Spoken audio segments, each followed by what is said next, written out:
गतेन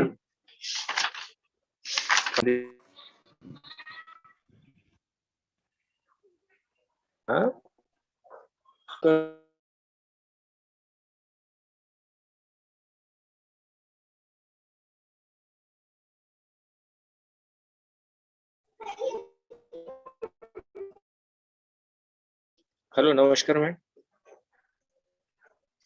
hello.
Hello.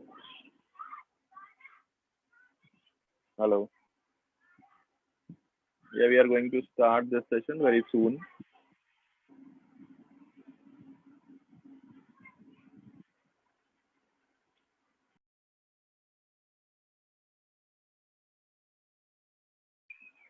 Hello, Nobin. Can you hear me? Nobin, Gulshan. Voice is clear? Yes, Everyone? yes, Deepak sir. Yeah.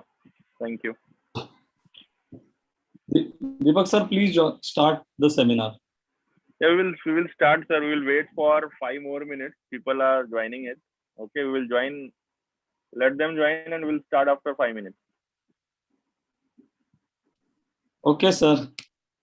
Yeah, sir.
It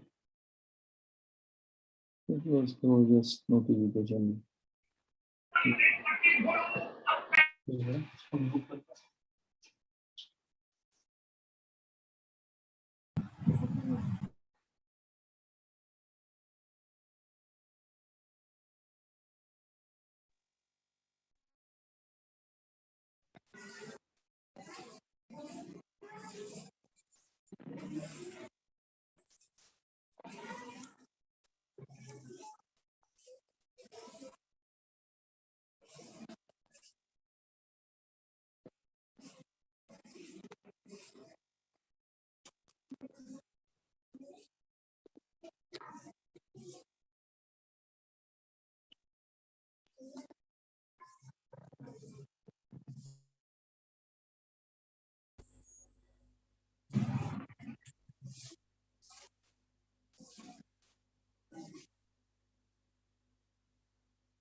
Hello, Ashwin, can you hear me?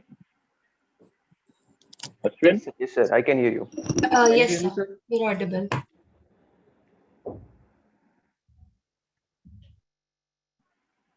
Ashwin, how are you? I'm good, sir. How are you? Yeah, I'm fine, Ashwin. You are in Delhi or Mumbai? Yes, sir. Delhi, sir. Okay. So we will start the seminar. Okay. तो ये जो seminar आज हमने रखा हुआ है, ये अश्विन गोलपकर जो कि लक्ष्य के स्टूडेंट हैं और इन्होंने 2017 में सिविल सर्विसेज एग्जाम क्लियर किया था। बेसिकली इनका जो एजुकेशनल बैकग्राउंड है वो इन्होंने पोस्ट ग्रेजुएशन किया है मैनेजमेंट में आईएम से। तो बेसिकली कैसा है कि अश्विन एक एग्जाम्पल है आप सबके लिए कि एक पर्सन जो कि एक बहुत अच्छी जॉब पे था, उसको उन्होंने क्विट किया और फिर सिविल सर्विसेज की तैयारी की और उसे क्रैक किया। तो about him is a perfectionist. अगर आप देखोगे इनकी सारी स्टडीज वेल प्लान, मतलब हर चीज इन्होंने प्लान की हुई है।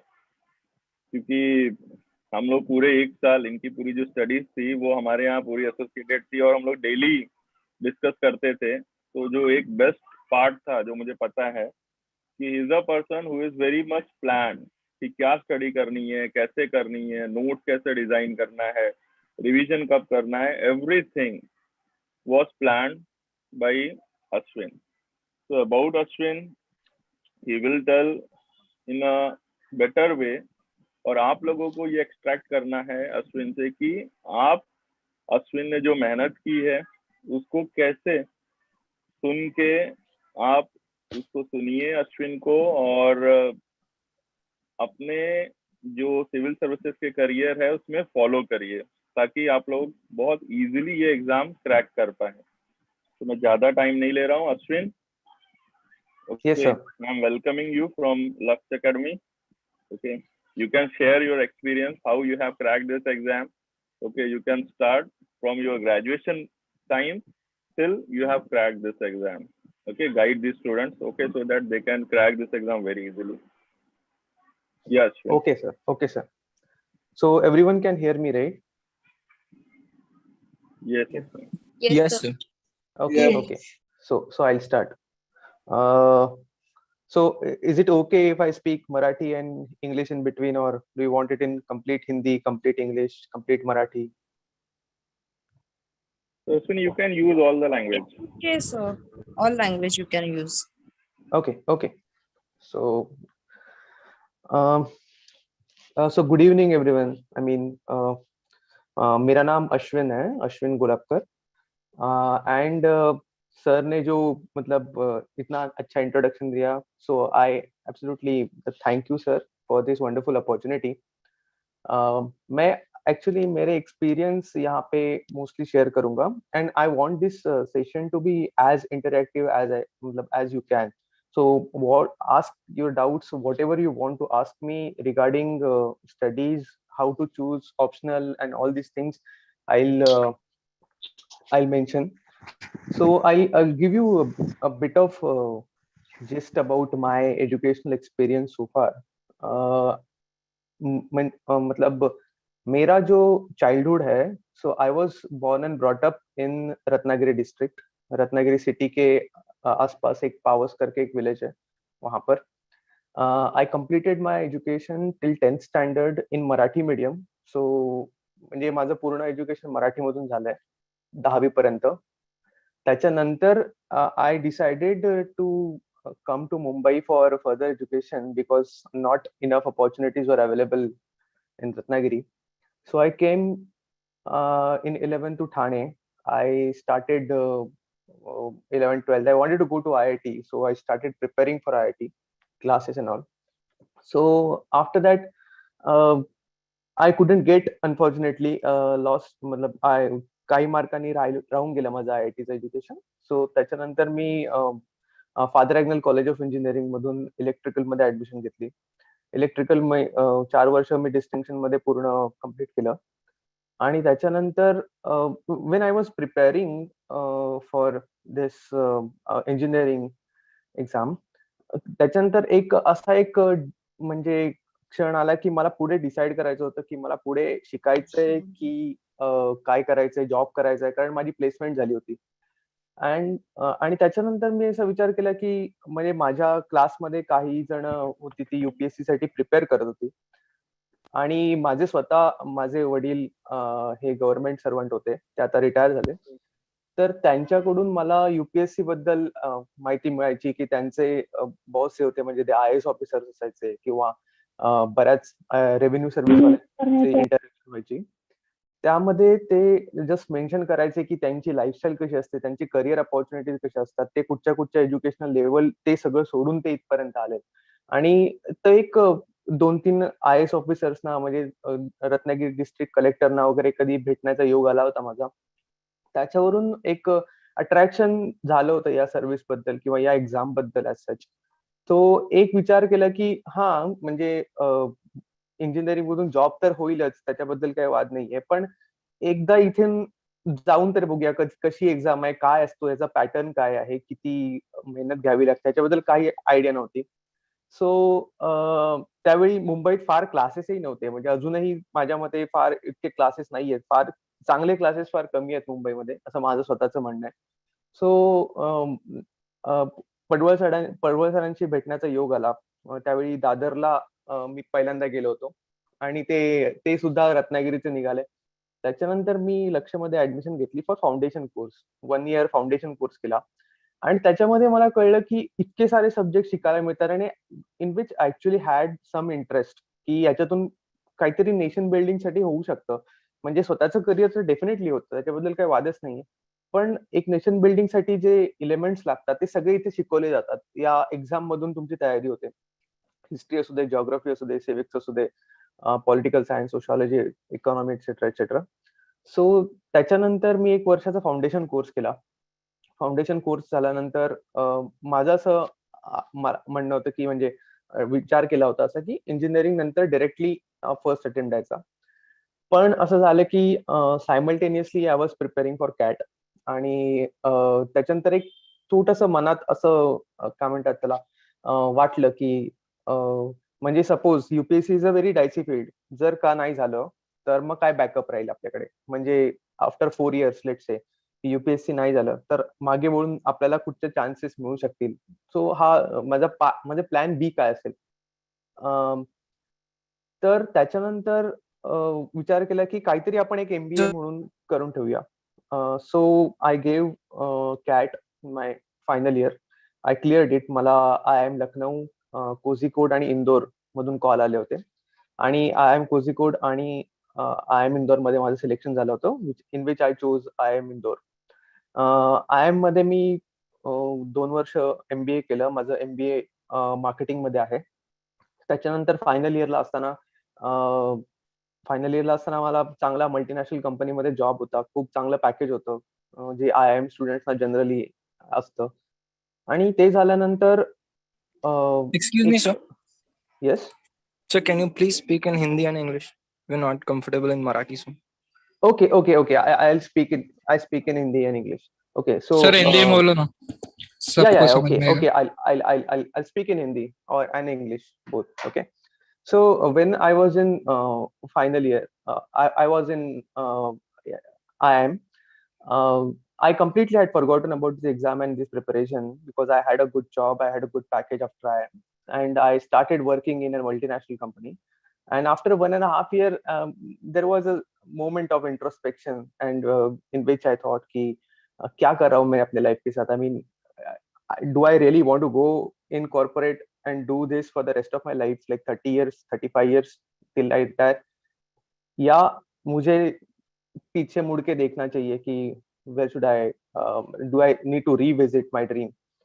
And then in that moment only, I took a decision. No, let's quit this corporate job and let's go back where I started. Let's pursue my dream. And then I again came to Mumbai. I was in Nashik at that time, and I came to Mumbai.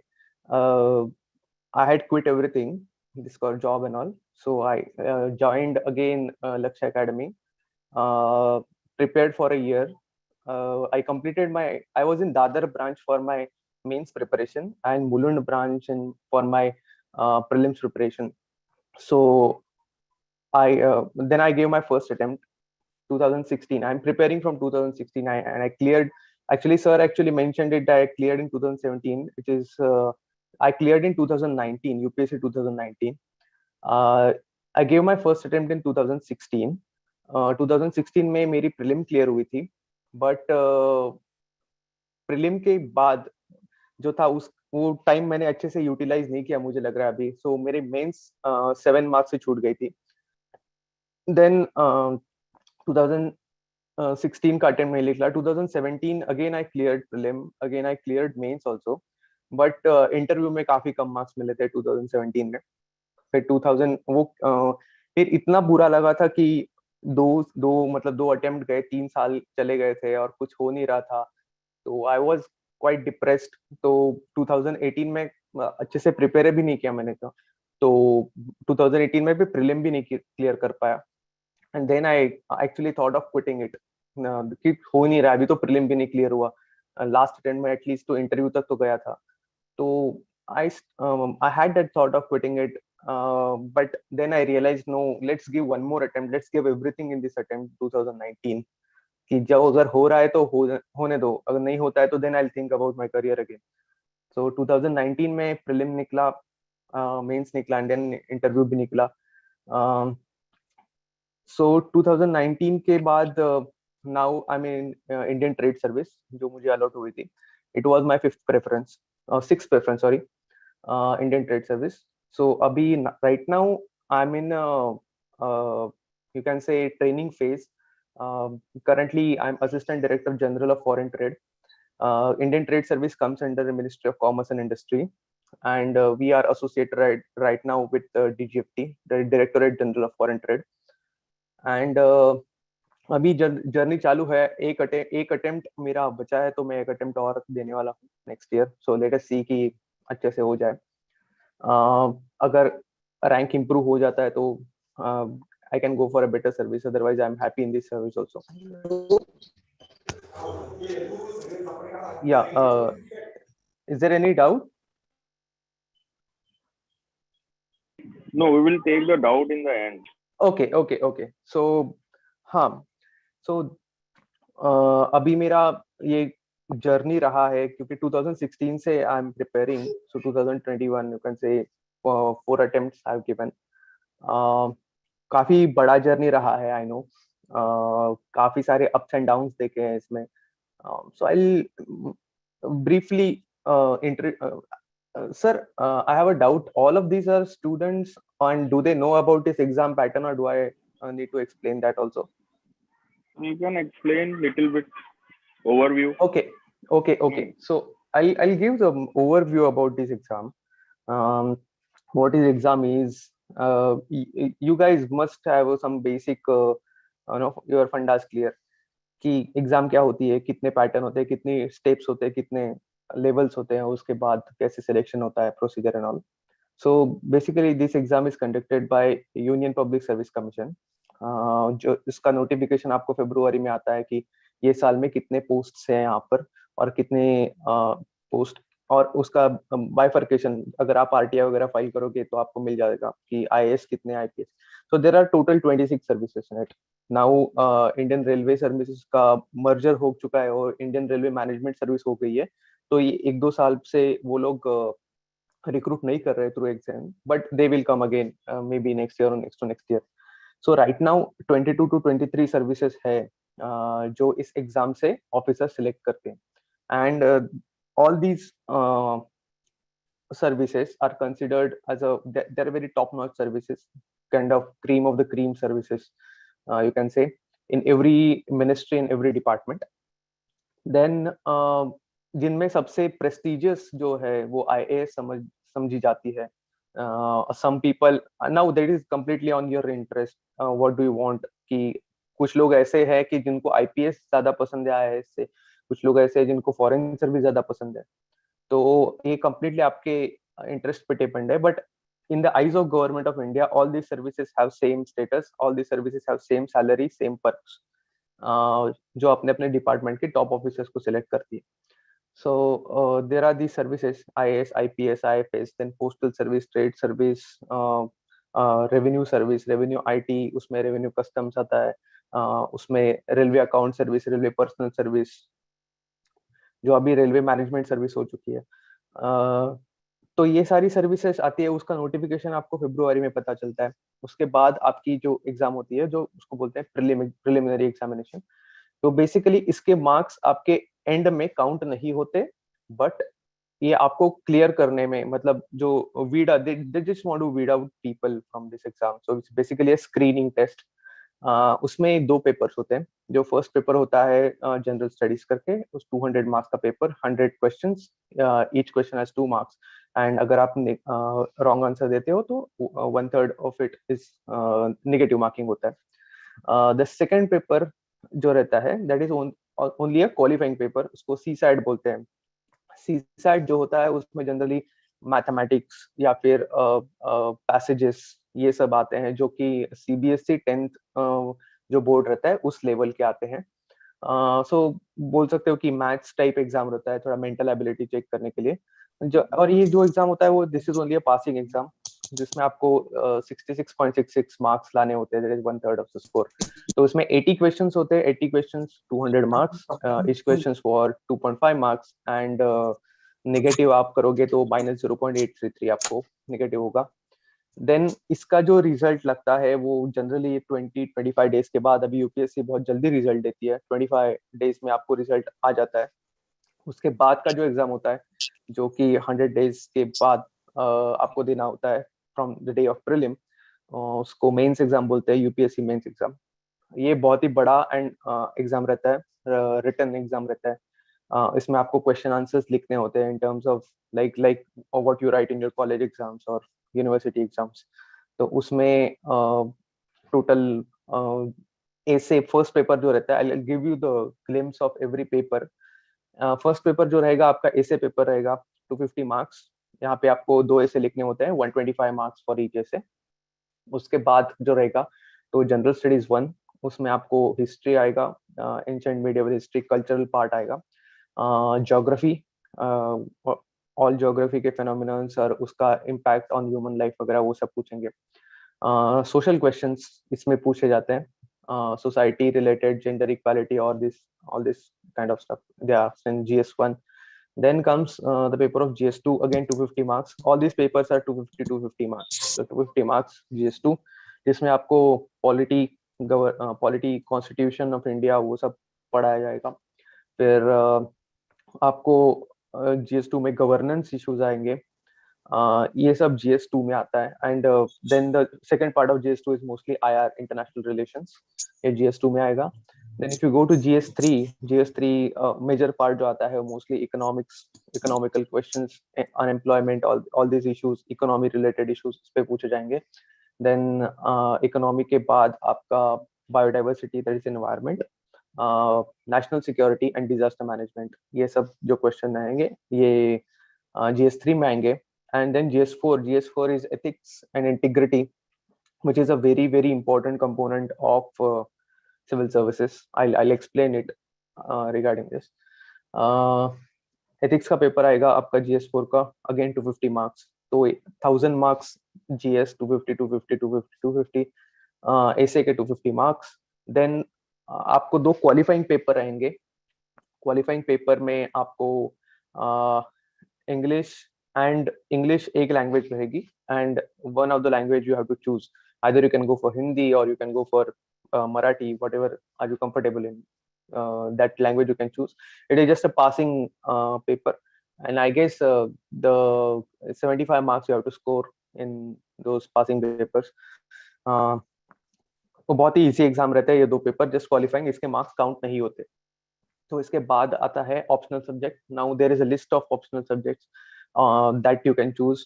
आपको एक option select करना होता है, you can take any option you want, not necessary your graduation option, because my optional subject is history, and I graduated in engineering and electrical and did management, but none of those are my optional. So I took history, और history का मतलब 250 marks के 2 papers रहेंगे, optional 1, optional 2, और इसके 500 marks होंगे। ये सब मिला के आपका स्कोर होगा 1750 मार्क्स। सो 1750 मार्क्स के आपकी मेंस होगी।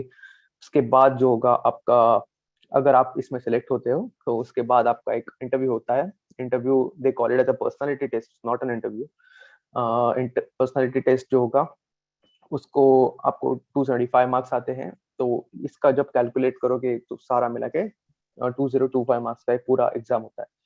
So it is a very very tiring exam. अगर आप किसी भी लेवल पे एलिमिनेट होते हो तो आपको फिर से चालू करना पड़ता है। अगर आपने मेंस में आप क्वालिफाई नहीं हुए इंटरव्यू के लिए, तो again you will have to start from prelims next year, and that's why it's a very tiring exam, and that's why it is called as one of the toughest exam in the world. क्योंकि ये select करने के बाद generally it is ये ऐसे होता है कि शुरू में generally 5 to 6 lakh people appear for this exam, end अगर आप देखोगे सिलेक्ट होते हैं अराउंड 800 to 900 पीपल, तो उसका जो रेशो है फेल्यूर का बहुत बहुत ज्यादा है as compare to the any other exam in the world. So that's why it is called as one of the toughest exam. After in this 5 lakh people, those who appear for the prelim, उसमें से कुछ 10,000 लोग prelim के लिए select होते हैं, जो mains देते हैं 10-11,000 लोग। तो उसके बाद जो mains में से interview में जाने वाले लोग होते हैं, generally 2,500 they go for the interview, and उसमें से 1/3 जो होते हैं वो generally select होते हैं। वो रेशो भी फिक्स रहता है यूपीएससी का, और 800 लोग सिलेक्ट होते हैं फाइनली।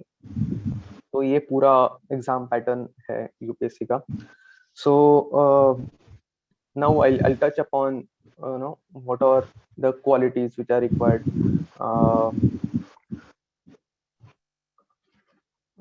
मेरी वॉइस आ रही है सबको या फिर ब्रेक हो रही है? आ रही है sir. Yes, sir. Okay. So no, I got someone sent me that your voice is breaking. I think it's a problem in their internet. Okay. So now, after knowing the exam pattern as such, I'll touch upon what are the qualities you require to be a civil servant. क्योंकि आपने अगर YouTube खोला तो आपको बहुत सारे ऐसे videos mill जाएंगे कि लबासना के वीडियोस जहाँ पे लोग वो शेरवानी बंद गला पहने हैं end people meeting diplomats, people meeting these people meeting prime minister, और लोग बहुत मोटिवेट होते हैं एंड देन उनको पता नहीं रहता कि आप कहाँ पे एंटर कर रहे हो because his exam is like a black hole. It will suck you it if you don't मतलब फोकस. और वो पूरा साइकिल में आप फंसे रहोगे अगर आपको पता नहीं रहेगा को एग्जैक्टली क्या करना है क्योंकि इतना सारा मटेरियल अवेलेबल होता है. अगर आप कभी दिल्ली में ओल्ड राजेंद्र नगर एक एरिया है तो वहाँ पे is kind of hot bed of UPSC preparation. सारे क्लासेस आपको जो बड़े बड़े क्लासेस रहते हैं यहाँ पे है. सो आप अगर वो रास्ते पे कभी जाओगे तो बड़ा बाजार रोड उसको बोलते हैं तब आपको पता चलेगा कि कितना सारा मटेरियल अवेलेबल है. और इतना सारा material do you really need to study all this material to get into civil services. So that is completely no. You just need to know what not to read rather than what to read for this exam according to me.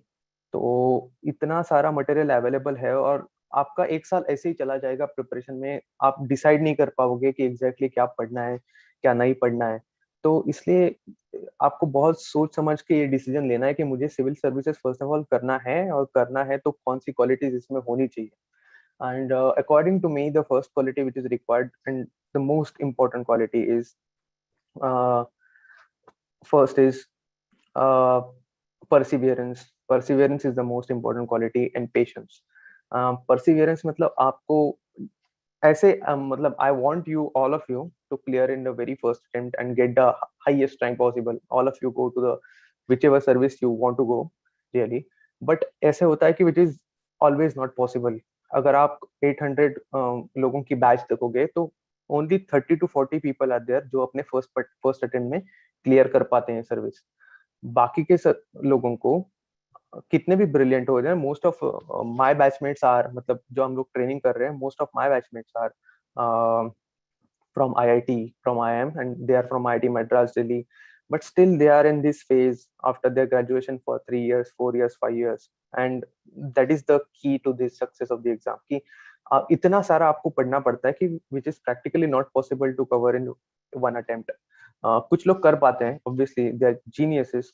आपने देखा होगा कि जब 2015 में टीना डाबी ma'am select हुई तो it was her first attempt.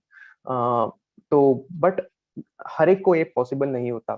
तो आपको लगे रहना है. हर अटेम्प्ट के बाद आपको पूरा आपको एनालाइज करना पड़ेगा कि आपने कहाँ पे गलती की और ये आपको डिसाइड करना पड़ेगा कि मतलब इसलिए वो परसिवियरेंस बहुत ज्यादा इंपॉर्टेंट होता है कि आपको ये देखना पड़ेगा कि आपके लूप होल्स कहाँ कहाँ पे है और वो लूप होल्स आप कैसे फिल कर सकते हो. कौन से मटेरियल है मतलब आपका एग्जाम के बाद मतलब ये पूरा साइकिल कंप्लीट होने के बाद आपको आपके मेंस के मार्क और प्रीलिम के मार्क समझते हैं. तो आपको ये देखना पड़ेगा कि कहाँ पे गलती हुई. मेरे GS2 में बहुत कम आए हैं, GS3 में एवरेज से कम आए हैं, GS4 में कम आए या फिर मेरा ऑप्शनल वीक है या फिर मैं ऐसे नहीं लिख पाता हूँ. तो आपको नेक्स्ट अटेम्प्ट में वो आपको बहुत इंप्रूव करना पड़ेगा. उस पे आपको ज्यादा फोकस डालना पड़ेगा. But at the same time जो आपके स्ट्रॉन्ग एरियाज है उसको आपको वीक नहीं छोड़ना है. That is the key. कुछ लोगों का फर्स्ट अटेम्प्ट में अगर मेरे मतलब मैं I give you my example कि फर्स्ट अटेम्प्ट में मेरा GS बहुत वीक था बट ऑप्शनल का स्कोर ठीक ठाक आया था. तो in my second attempt I completely went for the GS and neglected my optional subject. But the result was GS improve हो गया but फिर optional की वजह से रह गया. तो आपको वो नहीं करना है and you have to learn from your failures. वो एक चीज आपको करनी है. और एक second most important is patience. Patience बहुत जरूरी है सर्विस के लिए. आप मतलब आज के मतलब आप देखोगे पूरी दुनिया या फिर आप society around you they want quick results. UPSC won't give you that quick results. First of all, you will have to work hard for it. मतलब each and every day you have to work. It's an incremental exam. You will get some incremental result. So हर 3-4 दिन में आपको लगेगा कि ये मैं क्या कर रहा हूँ, ये प्रिपरेशन छोड़ देता हूँ. जो मुझे भी लगता था कि मेरी life After MBA was completely different. I used to have a lot of money, used to have a lot of good package. तो ऑफिस में फ्रेंड्स कलीग्स सारे रहते थे. बट ये छोड़ के मैं जब यूपीएससी प्रिपरेशन में आया तो दिन में 10 घंटा पढ़ाई करो, उसके बाद पेपर लिखो, पेपर में भी मार्क्स नहीं आते तो और डिसअपॉइंट हो जाता था. हर 3-4 दिन के बाद लगता था कि यार लेट्स क्विट इट, कि पुराना जॉब ही अच्छा था. ये आपको लगेगा, this is a part and parcel of this exam. ये फीलिंग जो है वो आपको हमेशा 3-4 साल में रहेगी. And believe me, once you get selected, once you see your name in the final list, you will forget everything about what has happened to you in the last 3-4-5 years. क्योंकि बहुत सारे लोग रहते हैं वो आपको टॉन्ट मारेंगे, आपके रिलेटिव्स भी काफी होते हैं. मतलब मेरे साथ भी ऐसे हो चुका है कि 3-4 बार सिलेक्ट नहीं हुआ तो then you become kind of a burden on them, and the society thinks that you are doing nothing, you're jobless, and you are burden on the society and you are burden on your parents. But you kind of don't take these things personally. आपको लगे रहना है, आपको हर एक दिन मेहनत करनी है, आपको 3-4-5 घंटा जो है आपका जो शेड्यूल है उसके हिसाब से प्रिपेयर करना है. सिंसियरिटी आपकी बहुत इंपॉर्टेंट है एग्जाम के लिए. The next thing I want to highlight here is the management of this exam, the management of your preparation and micro management. I'll tell you the micro management. मतलब आपकी हर एक activity जो है दिस regarding दिस exam, आपको वो pre plan करनी है काफी पहले से, कि आप इतने दिन में ये करोगे कंप्लीट, इतने दिन में ये करोगे. उसके बाद आप 3-4 दिन का बफर बीच में रखना. उसके बाद लेट से आपको एक दिन मूवी देखनी है या फिर एक दिन पढ़ाई नहीं करनी है, वो भी आप उसमें मेंशन करो. फिर ये जो की कंपोनेंट्स होते हैं ना, बहुत इंपॉर्टेंट होते हैं आपकी प्लानिंग की वजह से. आपकी प्लानिंग सक्सेसफुल होने के लिए ये सारे की कंपोनेंट बहुत इंपॉर्टेंट रहते हैं. तो ये सारी प्लानिंग जो है वो आपको पहले से ही करनी पड़ेगी. और ये जो सारी प्लानिंग है वो मैं तो कहता हूँ कि एग्जाम से पहले जब आप प्रिपरेशन स्टार्ट करते हो, अगर आप उसी टाइम कर सकते हो ये प्लानिंग, तो ये आपके लिए बहुत इंपॉर्टेंट होगा. जैसे कि लेट्स से प्रीलिम का अगर देखा जाए, I will give you the example of prelim because prelim is coming. October 10th को प्रीलिम है शायद से ये साल. तो अभी आपका चल रहा है मई, खत्म हो गया से जून. आपका अगर June right now you are planning to appear for this October exam, तो आपके पास एक सफिशिएंट अमाउंट ऑफ टाइम है. तो आपके साथ कितने सारे सब्जेक्ट्स हैं, तो उसके लिए first write down all the subjects. Okay, so you have history. In history you have 3 parts: ancient, medieval, modern.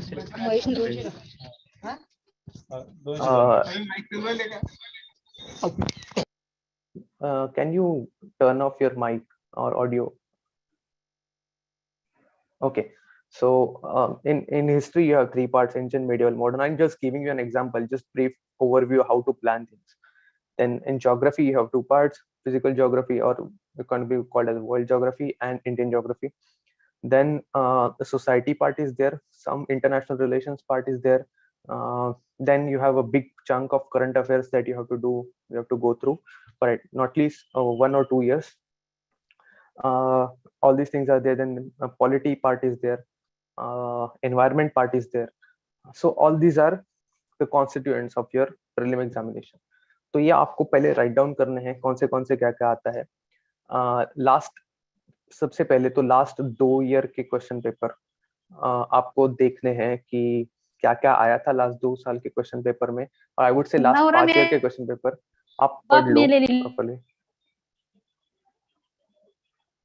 आप पढ़ लो लास्ट 5 ईयर के क्वेश्चन पेपर्स और just write down what all topics are there. Okay, so you just note down all the topics, then write down the sources for all these topics. Like for example, I'm giving you some standard sources for ancient history and medieval history. You can go through Tamil Nadu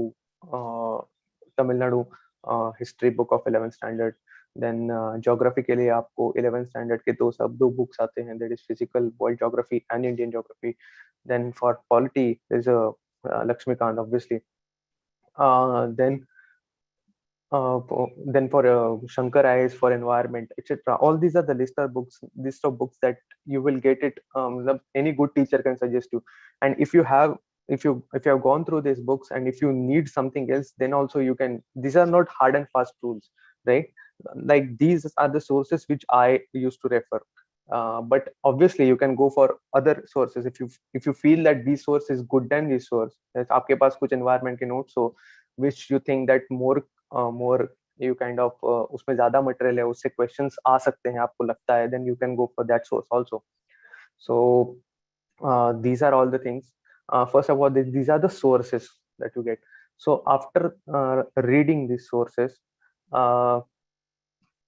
after reading all this sources, आपको ये पता चल जाएगा कि इसमें है क्या exactly.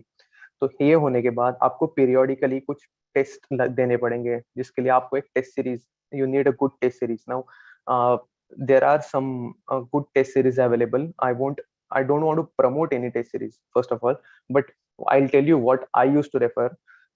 I used to refer Insights IAS का test series for prelim examination. I found it very similar to what UPSC asks, and और ये होता था कि मेरा जो एवरेज स्कोर है इनसाइट्स के टेस्ट सीरीज का और मेरा प्रीलिम का स्कोर, उसमें ज्यादा फर्क नहीं आता था generally. That's why I used to prefer. But obviously you can go for any test series you like. If you feel that insights is too tough for you or too easy for you, there are more difficult or more easy test series available in the market. There is Vision IAS, there is Vajiram test series, all the test series, and sir will give you the list of all the test series also, there are available. But I'm telling you my perspective and what I thought was good. So I used to solve Insights ka test series. There are total 32 tests are available. I used to solve each and every test, and after giving that examination very sincerely, I used to write what I learned from that test. Like, मैं हर एक exam के बाद उसके notes निकालता था, exam paper के भी. जो paper मैंने solve KIA है उसमें से कौन सी 10-20 ऐसी चीजें हैं तो जो मुझे इम्पोर्टेंट लगी फॉर माय प्रीलिम्स पर्सपेक्टिव, तो मैं ये एक पेजर में निकालता था. Only one pager, that you have to take care कि एक पेज में जितनी सारी इंपॉर्टेंट चीजें मैंने उस एग्जाम से सीखी है, ये पेपर से सीखी है, वो मैं लिख लेता था.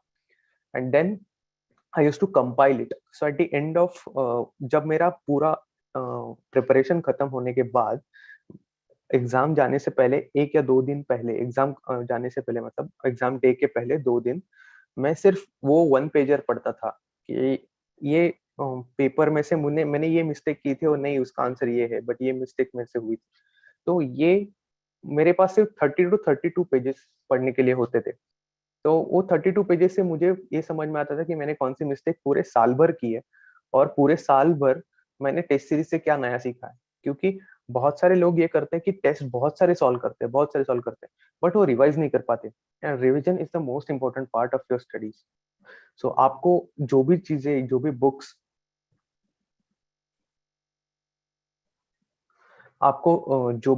जो है मैंने अभी जितनी सारी बुक्स आपको बताई है, वो आपको बार बार पढ़नी है. At least you need to have 2 to 3 readings of each and every book. So उसके बाद ही आपको एग्जैक्टली पता चलेगा कि ये कहना क्या चाहता है, ऑथर कहना क्या चाहता है, और कितनी सारी इंपॉर्टेंट चीजें हैं जो आपको ग्रास्प करनी है. अभी ये बुक में से बहुत सारी ऐसी भी चीजें होंगी जो आपके काम की नहीं है या फिर एग्जाम के काम की नहीं, that you have to forget. But obviously जब आप एक बुक, लेट्स से आपने लक्ष्मीकांत पढ़ा, लक्ष्मीकांत पूरा पढ़ने के बाद आपने पॉलिटी का पेपर सॉल्व किया, वो पॉलिटी के पेपर के बाद आपको पता चलेगा कि हाँ यार, ये बहुत ही इजी क्वेश्चन था, वो भी मैं मिस कर गया, या फिर ये इजी क्वेश्चन था, ये गलत कर दिया, और ये बहुत डिफिकल्ट क्वेश्चन है, मैंने पढ़ा था बट अभी मुझे याद नहीं आ रहा है. या फिर ऐसे 3 स्टेटमेंट्स रहते हैं and you have to choose how many of these statements are correct. उसमें आपको 2 स्टेटमेंट्स तो पता है या फिर और एक आपको पता नहीं है, तो वो आपको पता चलेगा only after multiple readings of the books. तो आपको हर एक जो रेफरेंस बुक रहता है वो 2 या 3 बार आपको पढ़ना पड़ता है. So that part is very important. Multiple revisions, periodic revisions are important, and test series is very very important for all the 2 stages of the exam, prelim as well as mains. तो ये करना है. Taste series के बाद जो होता है कि then one more important part I missed, कि first of all, before you enter into this examination, the most important book I would say for this examination is the syllabus copy of the examination. You first have to go through syllabus कि आपका syllabus क्या है, ठीक है? तो syllabus आपको ये Right. बताएगा कि आपको exactly पढ़ना क्या है और क्या नहीं पढ़ना है, ठीक है? तो आपको हर एक चीज जो syllabus copy है, it is better that you stick it on your wall or something, कि आपको then पता चलेगा कि आपको क्या क्या चीजें इंपॉर्टेंट है, क्या क्या चीजें लेस इंपॉर्टेंट है, क्या क्या चीजें आप स्किप कर सकते हो. Otherwise you will get flooded by all this material which is available in the exam. And इतने सारे टेलीग्राम चैनल आपने मतलब देखे होंगे कि इसमें इतना सारा मटेरियल दिन में दिन आता रहता है, इतने सारे क्लासेस आते हैं, उनका खुद का मटेरियल रहता है कि कोई बोलेगा योजना कुरुक्षेत्र पढ़ो, कोई बोलेगा कि ये बुक है, फिर आपको आपका ऑप्शनल भी पढ़ना है, उसकी टेस्ट सीरीज अलग रहेगी. तो ये सारा करने से मतलब आपको आपके pass only 24 hours and number of days are also common. And if you see this in this 24 hours, how much maximum you can study and how much maximum you can grasp, मतलब आप 6-7 घंटे से ज्यादा आप grasp भी नहीं कर पाओगे. तो आपका डेली रूटीन भी ऐसे सेट होना चाहिए कि लेट्स से आपका मॉर्निंग जो आवर्स रहता है वो according to me my morning hours are very fruitful. तो मैं जितना मॉर्निंग में पढ़ता हूँ ज्यादा ग्रास्प कर पाता हूँ, और इवनिंग के बाद मेरा जो रहता है थोड़ा सा बैटरी डाउन हो जाती है यू कैन से. तो ऐसी चीजें जो मॉर्निंग में मैं रीडिंग करता हूँ इसलिए, और शाम के बाद I generally go for a test series और a test, and then I learn from that test. 1 pager वगैरह जो है वो मैं रात को निकालता हूँ. तो ऐसे आपको दिन भी डिवाइड करना होगा कि आपके जो इम्पोर्टेंट आवर्स है वो कौन से है जिसमें आप एक्चुअली पढ़ सकते हो. कुछ लोग रात को पढ़ना पसंद करते हैं, दैट इज ऑल्सो ओके, कि आप 12 बजे से चालू करते हो, वो पूरा नाइट पढ़ते हैं और फिर दिन में सोते हैं, that is also okay. But ये है कि आपको आपके हेल्थ का ख्याल रखना है ये सब करते हुए. यू कैन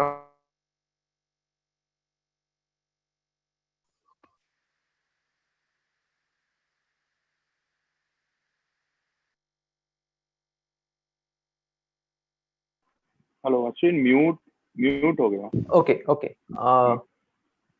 अब सुनाई दे रहा है राइट? लोग थोड़ा सा बोल रहे हैं मराठी में भी बोलने के लिए, तो you can speak in Marathi. No, actually I started in Marathi, but then somebody suggested me speak in Hindi. But you can use Marathi also. Okay. Okay. Marathi sir. Okay, Marathi comfortable आहे सगळ्यांसाठी, right? हो सगळे महाराष्ट्रीयन मराठीमध्येच बोला. आणि एकाच जर हिंदी आहे तर काही प्रॉब्लेम नाही, तुम्ही इंग्लिश यूज करा. अश्विन हिंदी मराठी मिक्स बोल अश्विन. मिक्स बोला सर, हिंदी मराठी म्हणजे ते हिंदी बहुत सारे मराठी के स्टूडेंट बहुत सारे. Now everyone mute yourself so that we can start this session. By language बोला sir, by language. Everyone mute yourself. Okay. So मी मराठीमध्ये ट्राय करतो आता, मराठी आणि हिंदी मिक्स बोलतो. ओके. So okay. सो हे झालं तुमचं दिवसाचे आवर्स तुम्ही किती इम्पॉर्टंटली आणि फ्रुटफुली यूज करू शकता ते इम्पॉर्टंट आहे. कारण सकाळचा इम्पॉर्टंट टाइम असेल तुमच्यासाठी तर तुम्ही सकाळी वाचन करा आणि मग संध्याकाळी पेपर सॉल्व्ह करू शकता, असंही करू शकता. किंवा रात्री तुम्ही वाचन करता किंवा आणि दुपारी वगैरे असं पेपर सॉल्व्ह करू शकता, तर तसंही करा. हे दिस इज ऑल म्हणजे तुम्ही तुमचा जो स्टडी आहे तो तुम्ही पर्सनलाइज करण्याचा ट्राय करा, सो दॅट की तुम्हाला कळेल की तुमच्यासाठी इम्पॉर्टंट काय. आणि हे तुम्हाला तेव्हाच कळेल की तुम्ही हे सगळं ट्राय करून बघाल. की लेट्स से मी एक आठवडा जो आहे तो सकाळी अभ्यास केला लवकर उठून, एक आठवडा जो आहे तो रात्री अभ्यास केला, तर मला माझ्यासाठी काय इम्पॉर्टंट आहे किंवा मला काय रिझल्ट देत आहे हे जास्त इम्पॉर्टंट आहे. ओके. देन हे तुमचं प्रिलिमसाठी प्रिपरेशन झालं, हे सगळे सब्जेक्ट झाले, तुमचे सोर्सेस झाले, टेस्ट सिरीज झाले, रिव्हिजन झाली. जर प्रिलिम क्लिअर केल्यानंतर आणि किंवा आय वुड सजेस्ट की तुम्ही या फील्डमध्ये एंटर केल्यानंतर जे की न्यूजपेपर रीडिंग हे खूप जास्त इम्पॉर्टंट असतं. आणि न्यूजपेपर पण जर तुम्ही डेली न्यूजपेपर बघितलात आणि तुम्ही ट्राय केलात की सगळ्याच्या सगळ्या न्यूजपेपर मी वाचेन रोज, which is not practically possible. तुमचा सगळा दिवस जो न्यूजपेपर आणि त्याच्या नोट्समध्ये जाईल. माझ्या मते न्यूजपेपर जो आहे तो 1 to 1.5 hour मध्ये पूर्ण रीड करून झाला पाहिजे. आणि त्यासाठी जे इम्पॉर्टंट आहे की टेक अ न्यूजपेपर, आणि I would suggest all of you to read either the Hindu or Indian Express. हा जो न्यूजपेपर आहे तो तुम्ही पहिल्यांदा हातात घ्या आणि त्याच्यातल्या इम्पॉर्टंट न्यूज ज्या आहेत त्या इम्पॉर्टंट न्यूज आहेत. Don't go for political news, don't go for sport, only news that are important as a bureaucrat. Think in a perspective of bureaucrat first of all, की त्या इम्पॉर्टंट न्यूज आहेत ज्या सोसायटीसाठी matter करतात, ज्या according to you bureaucratic success दाखवतात और failure दाखवतात, किंवा असे काही बर्निंग इश्यूज आहेत, त्याचे इंटरनॅशनल रिलेशन्स असतील किंवा असे काही जे इश्यूज आहेत सोसायटी रिलेटेड असेल, आता कोविडचे रिलेटेड इम्पॉर्टंट असेल की वॅक्सिनेशनचा इश्यू असेल, वॅक्सिनेशनचा सप्लाय कमी असेल, किंवा हे जे सोसायटी रिलेटेड इश्यूज जे असतील ते इम्पॉर्टंट आहेत. आणि don't go for political news first of all, की ही पार्टी काय म्हणाली मग ही पार्टीने त्याला कसं काउंटर केलं, which is not important in UPSC. Generally people do get involved in these political news आणि त्याच्यामुळे खूप जास्त फोकस आपला लूज होतो. जे इम्पॉर्टंट आहे ते सगळं राहून जातं आणि आपण त्या पॉलिटिकल ह्याच्यामध्ये डिबेटमध्ये फसून जातो. Don't go for this. आणि त्या फक्त ज्या न्यूज आहेत त्या शॉर्टलिस्ट करा. There are only 17 to 18 important news in every newspaper. कुठलाही न्यूजपेपर पकडा, त्या न्यूज आणि एडिटोरियल्स हे सोडून बाकी काही वाचू नका. My suggestion would be only go for this kind of news and editorials. हे एडिटोरियल्स खूप जास्त इम्पॉर्टंट असतं, कारण एडिटोरियल मधून तुम्हाला हे कळतं की लेट्स से खूप ब्रॉड टॉपिक असतो, त्याला डिवाइड कसं करतात आणि त्या प्रत्येक त्याच्यामध्ये काय काय एक टॉपिक घेतला त्याचा एक 360 डिग्रीज व्ह्यू, 360 डिग्री विचार कसा करायला लागतो, कारण हे तुम्हाला एसे मध्ये युजफुल पडतं. एसे मध्ये तुम्हाला 125 मार्क्सचा एक एसे असतो आणि 1000 to 1200 वर्ड्स मध्ये लिहायचा असतो. अराउंड 14 to 15 पेज एका टॉपिक बद्दल लिहायचे असतात आणि त्यासाठी विचार करायला फक्त अर्धा तास असतो. अर्धा तास विचार करायचा आणि 1 तास लिहायचं. जनरली असं ब्रेकअप लोक करतात. तर त्या अर्ध्या तासामध्ये तुम्हाला त्याचा 360 डिग्रीज विचार करायला लागतो की ह्याच्यामध्ये कुठचे पॉइंट्स इम्पॉर्टंट आहेत, या टॉपिकला जर मी कोणाकोणाला लिंक करू शकतो, किंवा आता सपोज एक टॉपिक आहे त्याच्यामध्ये सोशल इश्यूज असतील, त्याच्यानंतर पॉलिटिकल इश्यूज असतील, त्याच्यानंतर कल्चरल इश्यूज असतील, त्या टॉपिकशी रिलेटेड कुठच्या गव्हर्नमेंट स्कीम्स आहेत ज्या पास्ट मधून खूप सक्सेसफुल आहेत किंवा फेल्युअर होत आले, त्याच्यानंतर प्रोव्हिजन्स काय आहे,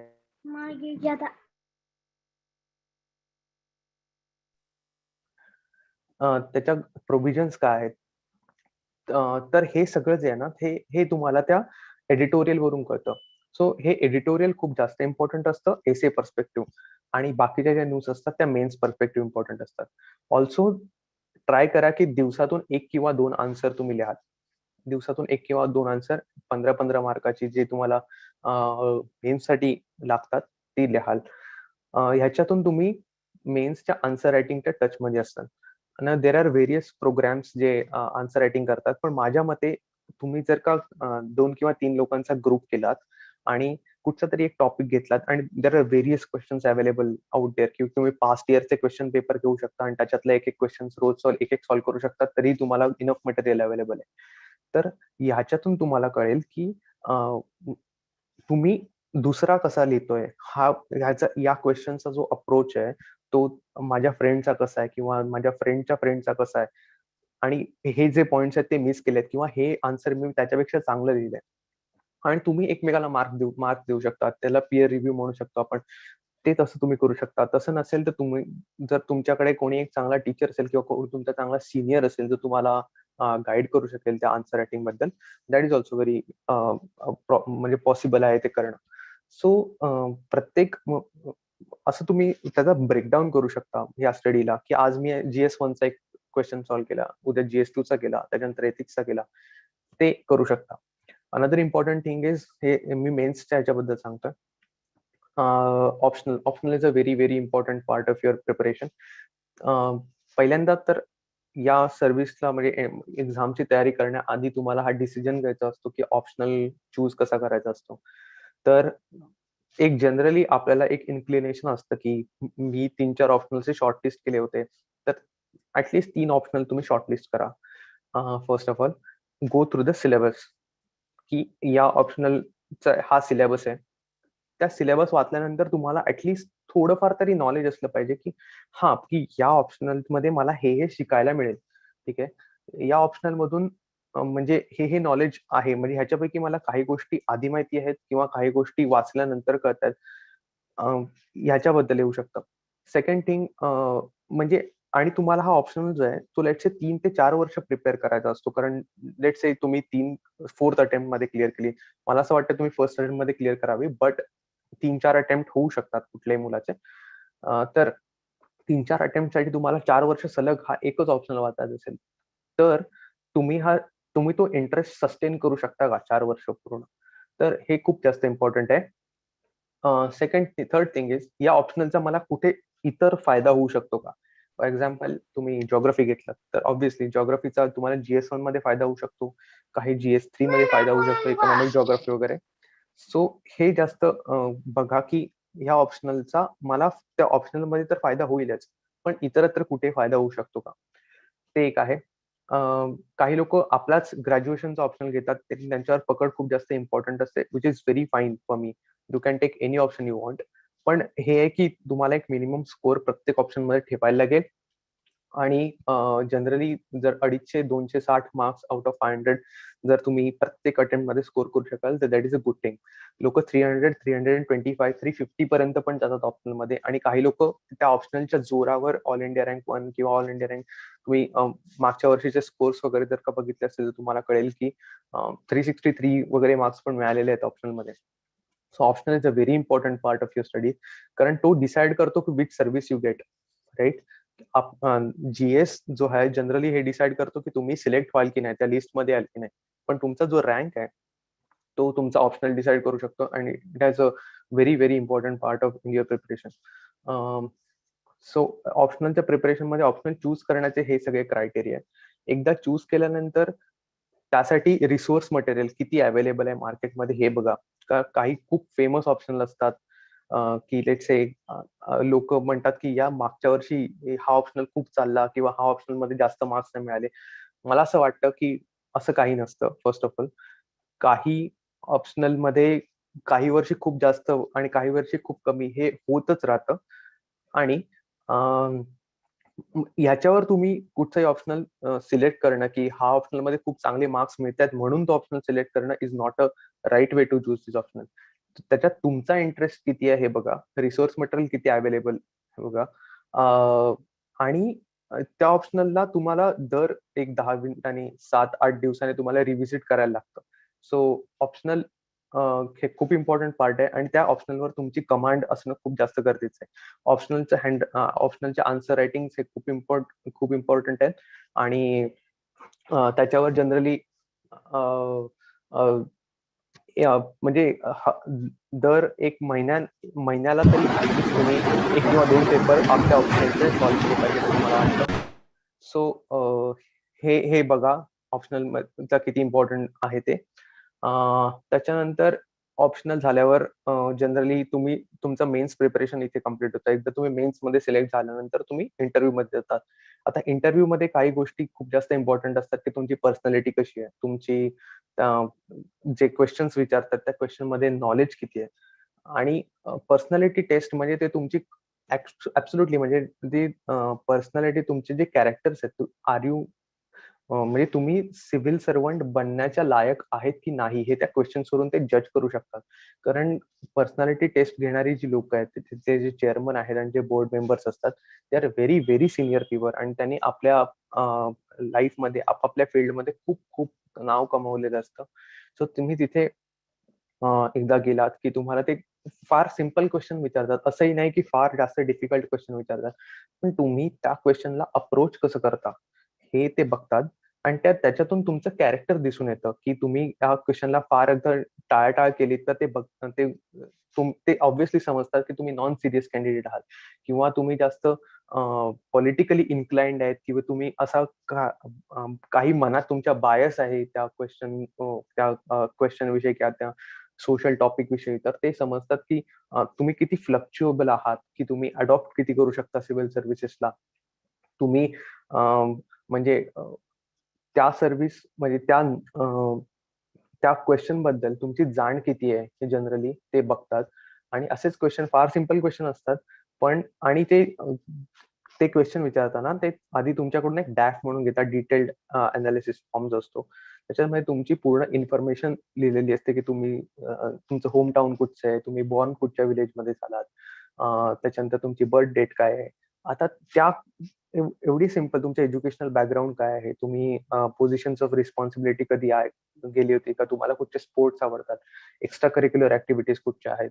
तर या सगळ्या इन्फॉर्मेशन वरून ते तुम्हाला जज करतात की या सगळ्या इन्फॉर्मेशन वरून ते तुम्हाला क्वेश्चन विचारतात. ते काय बाहेरचे कुठचेही क्वेश्चन ते विचारत नाहीत.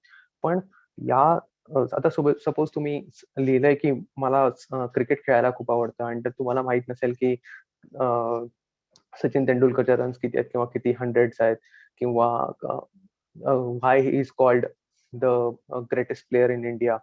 या सिम्पल क्वेश्चनला तुम्ही आन्सर नाही देऊ शकला तर ते you are non serious candidate असं ते समजू शकतात. सो ह्या खूप जास्त इम्पॉर्टंट गोष्टी आहेत इंटरव्ह्यूच्या बाबतीमध्ये. इंटरव्ह्यू साठी म्हणजे ते जे क्वेश्चन विचारतात ते तुमचा पूर्ण सिव्हिल सर्व्हिसेसचा जर्नी जो आहे ना तो तुमचा दिसून येतो त्या क्वेश्चन्स मधून की तुम्ही सिव्हिल सर्व्हिसेसचा स्टडी करताना पूर्ण एक्झाम साठी जर प्रिपेअर करताना कुठच्या गोष्टी तुम्ही ग्रास्प करू शकतात, कुठच्या व्हॅल्यूज तुम्हाला तिथून कळल्यात आणि त्या व्हॅल्यूज तुम्ही रिफ्लेक्ट करू शकता की नाही त्या इंटरव्ह्यू मध्ये, ह्याच्यावर तुमचं सगळं सक्सेस अवलंबून असतं. आता सपोज त्यांनी विचारलं तुम्हाला की लेट्स से पानिपतचं थर्ड वॉर कधी झालं. आता मला नाही माहिती काय, जर का मला नसेल माहिती तर मी खोटं सांगण्यापेक्षा आय जस्ट से की मला माहित नाही सर, पण मी डेफिनेटली वाचेन याच्याबद्दल. हे तुमचं दाखवतं की तुम्ही ट्रान्सपरंट आहात, की तुम्ही खोटं बोलत नाहीये पण तुम्हाला खरंच माहिती नाहीये आणि you are ready to prepare for this आणि you are ready to read about it after going home. So हे तुमची मॅच्युरिटी दाखवतं आणि तुम्ही फेक तर नाही आहात की तुम्ही नॉन सिरियस कॅन्डिडेट आहात की सिरियस कॅन्डिडेट आहात. हे तुम्हाला या simple I don't know sir but I read about it या एका सिम्पल आन्सर वरून तुम्हाला हे दिसून येतं. सो स्ट्रेट अवे जर तुम्हाला कुठला क्वेश्चन येत नसेल तर तुम्ही सांगू शकता की I don't know sir but I will definitely read about it. आणि इतके साधे क्वेश्चन्स असतात आणि लोकांना असंही आहे की 5-6 क्वेश्चन नाही आले पण तरी पण त्यांना चांगले मार्क्स मिळाले.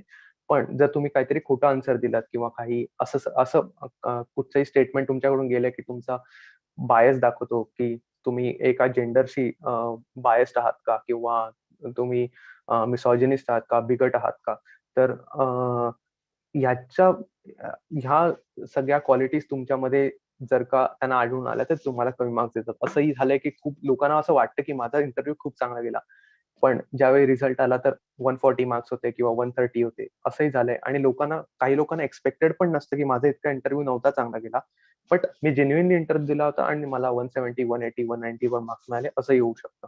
सो ही तुमची झाली इंटरव्ह्यूचं प्रिपरेशन. तुमच्या मेन्स आणि तुमच्या इंटरव्ह्यूचा जो टोटल स्कोर असतो ह्याच्यावरून तुमचा रँक कळतो. रँक मिळाल्यानंतर त्या आधीच्या डॅफमध्ये जे तुम्ही प्रेफरन्सेस दिलेले असतात त्या प्रेफरन्सेसवर तुम्हाला सर्व्हिस अलॉट होते आणि सर्व्हिस नंतर तुमचं लबासनाला 3 महिन्याचं फाउंडेशनल ट्रेनिंग होतं आणि त्याच्यानंतर तुमचे रिस्पेक्टिव्ह अकॅडमीमध्ये तुमचं पुढचं ट्रेनिंगसाठी होतं. आता मी लबासना पार्ट जो असतो तो तुम्हाला ऑप्शनल असतो की तुम्ही ते 3 वर्षामध्ये कधी पण करू शकता. सो लबासना मी स्किप केला होता कारण मला पुढच्या अटेम्प्टसाठी पण प्रिपेअर करायचं होतं. पण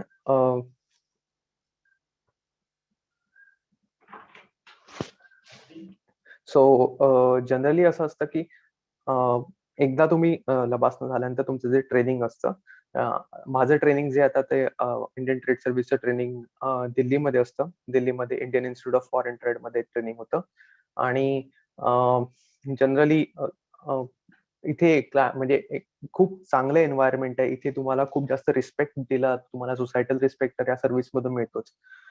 तुम्हाला एक चांगलं पॅकेज मिळतं आणि तुम्हाला एक फ्युचर ब्युरोक्रॅट म्हणून बघितलं जातं की देशाचे सगळ्यात इम्पॉर्टंट जे डिसिजन्स आहेत. आता I tell you about my department की इंडियन ट्रेड सर्व्हिस ही जी आहे ना ती इम्पोर्ट एक्सपोर्ट किंवा एक्सपोर्ट प्रमोशन ट्रेडशी related all the policy making जे आहेत इंडियन ट्रेड सर्व्हिस करतं. Indian trade service directly ministry of commerce and इंडस्ट्रीच्या अंडर येतं आणि the initial post at which you begin is itself assistant director general of foreign trade. So generally याच्याबद्दल म्हणजे तुम्ही you can go through the website also ministry of commerce and industry, तुम्हाला जास्त information मिळेल की import export licences काय आहेत, कुठच्या एक्सपोर्ट्सना किती टॅक्स घेतला पाहिजे किंवा कुठच्या अँटी डम्पिंग ड्युटीज कशा असतात, की चायनीज इम्पोर्ट जर थांबवायचे असेल तर किती चार्ज केला पाहिजे. वर्ल्ड ट्रेड ऑर्गनायझेशन मध्ये आमचे रिप्रेझेंटेटिव्ह असतात. सो इंडियाला रिप्रेझेंट करण्याचं काम ऍट अन इंटरनॅशनल स्टेज पण तुम्हाला करायला लागतं through civil services in any civil services. So you are constantly in touch with ministers, you're constantly in touch with diplomats of another countries. So हे तुम्हाला प्रत्येक सिव्हिल सर्व्हिसेस मधून कळतं की काय काय इम्पॉर्टंट आहे सर्व्हिसेससाठी आणि नेशन बिल्डिंग साठी तुम्ही एक हातभार लावता. म्हणून civil services are that prestigious, not because कारण सिव्हिल सर्व्हिस मध्ये तुम्हाला फक्त सॅलरीसाठी यायचं असेल तर प्लीज डोंट कम, कारण तुम्हाला खूप चांगल्या सॅलरीज प्रायव्हेट मध्ये अवेलेबल आहेत. तुम्हाला याच्यापेक्षा तिप्पट चौपट सॅलरीज तुम्हाला प्रायव्हेट मध्ये मिळतील. पण एक नेशन बिल्डिंग साठी यायचं असेल तर civil services is one of the best options. It is not the only option, I agree, but it is one of the best options available right now for young aspirants like you.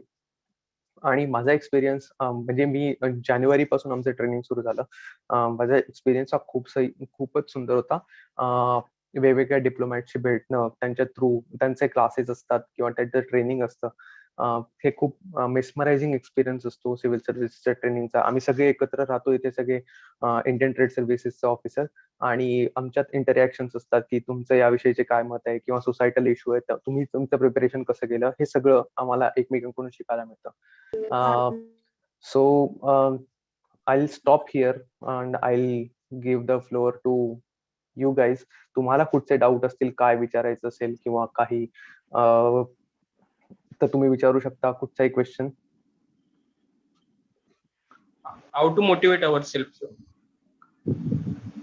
Okay, so how to motivate yourself, nice question.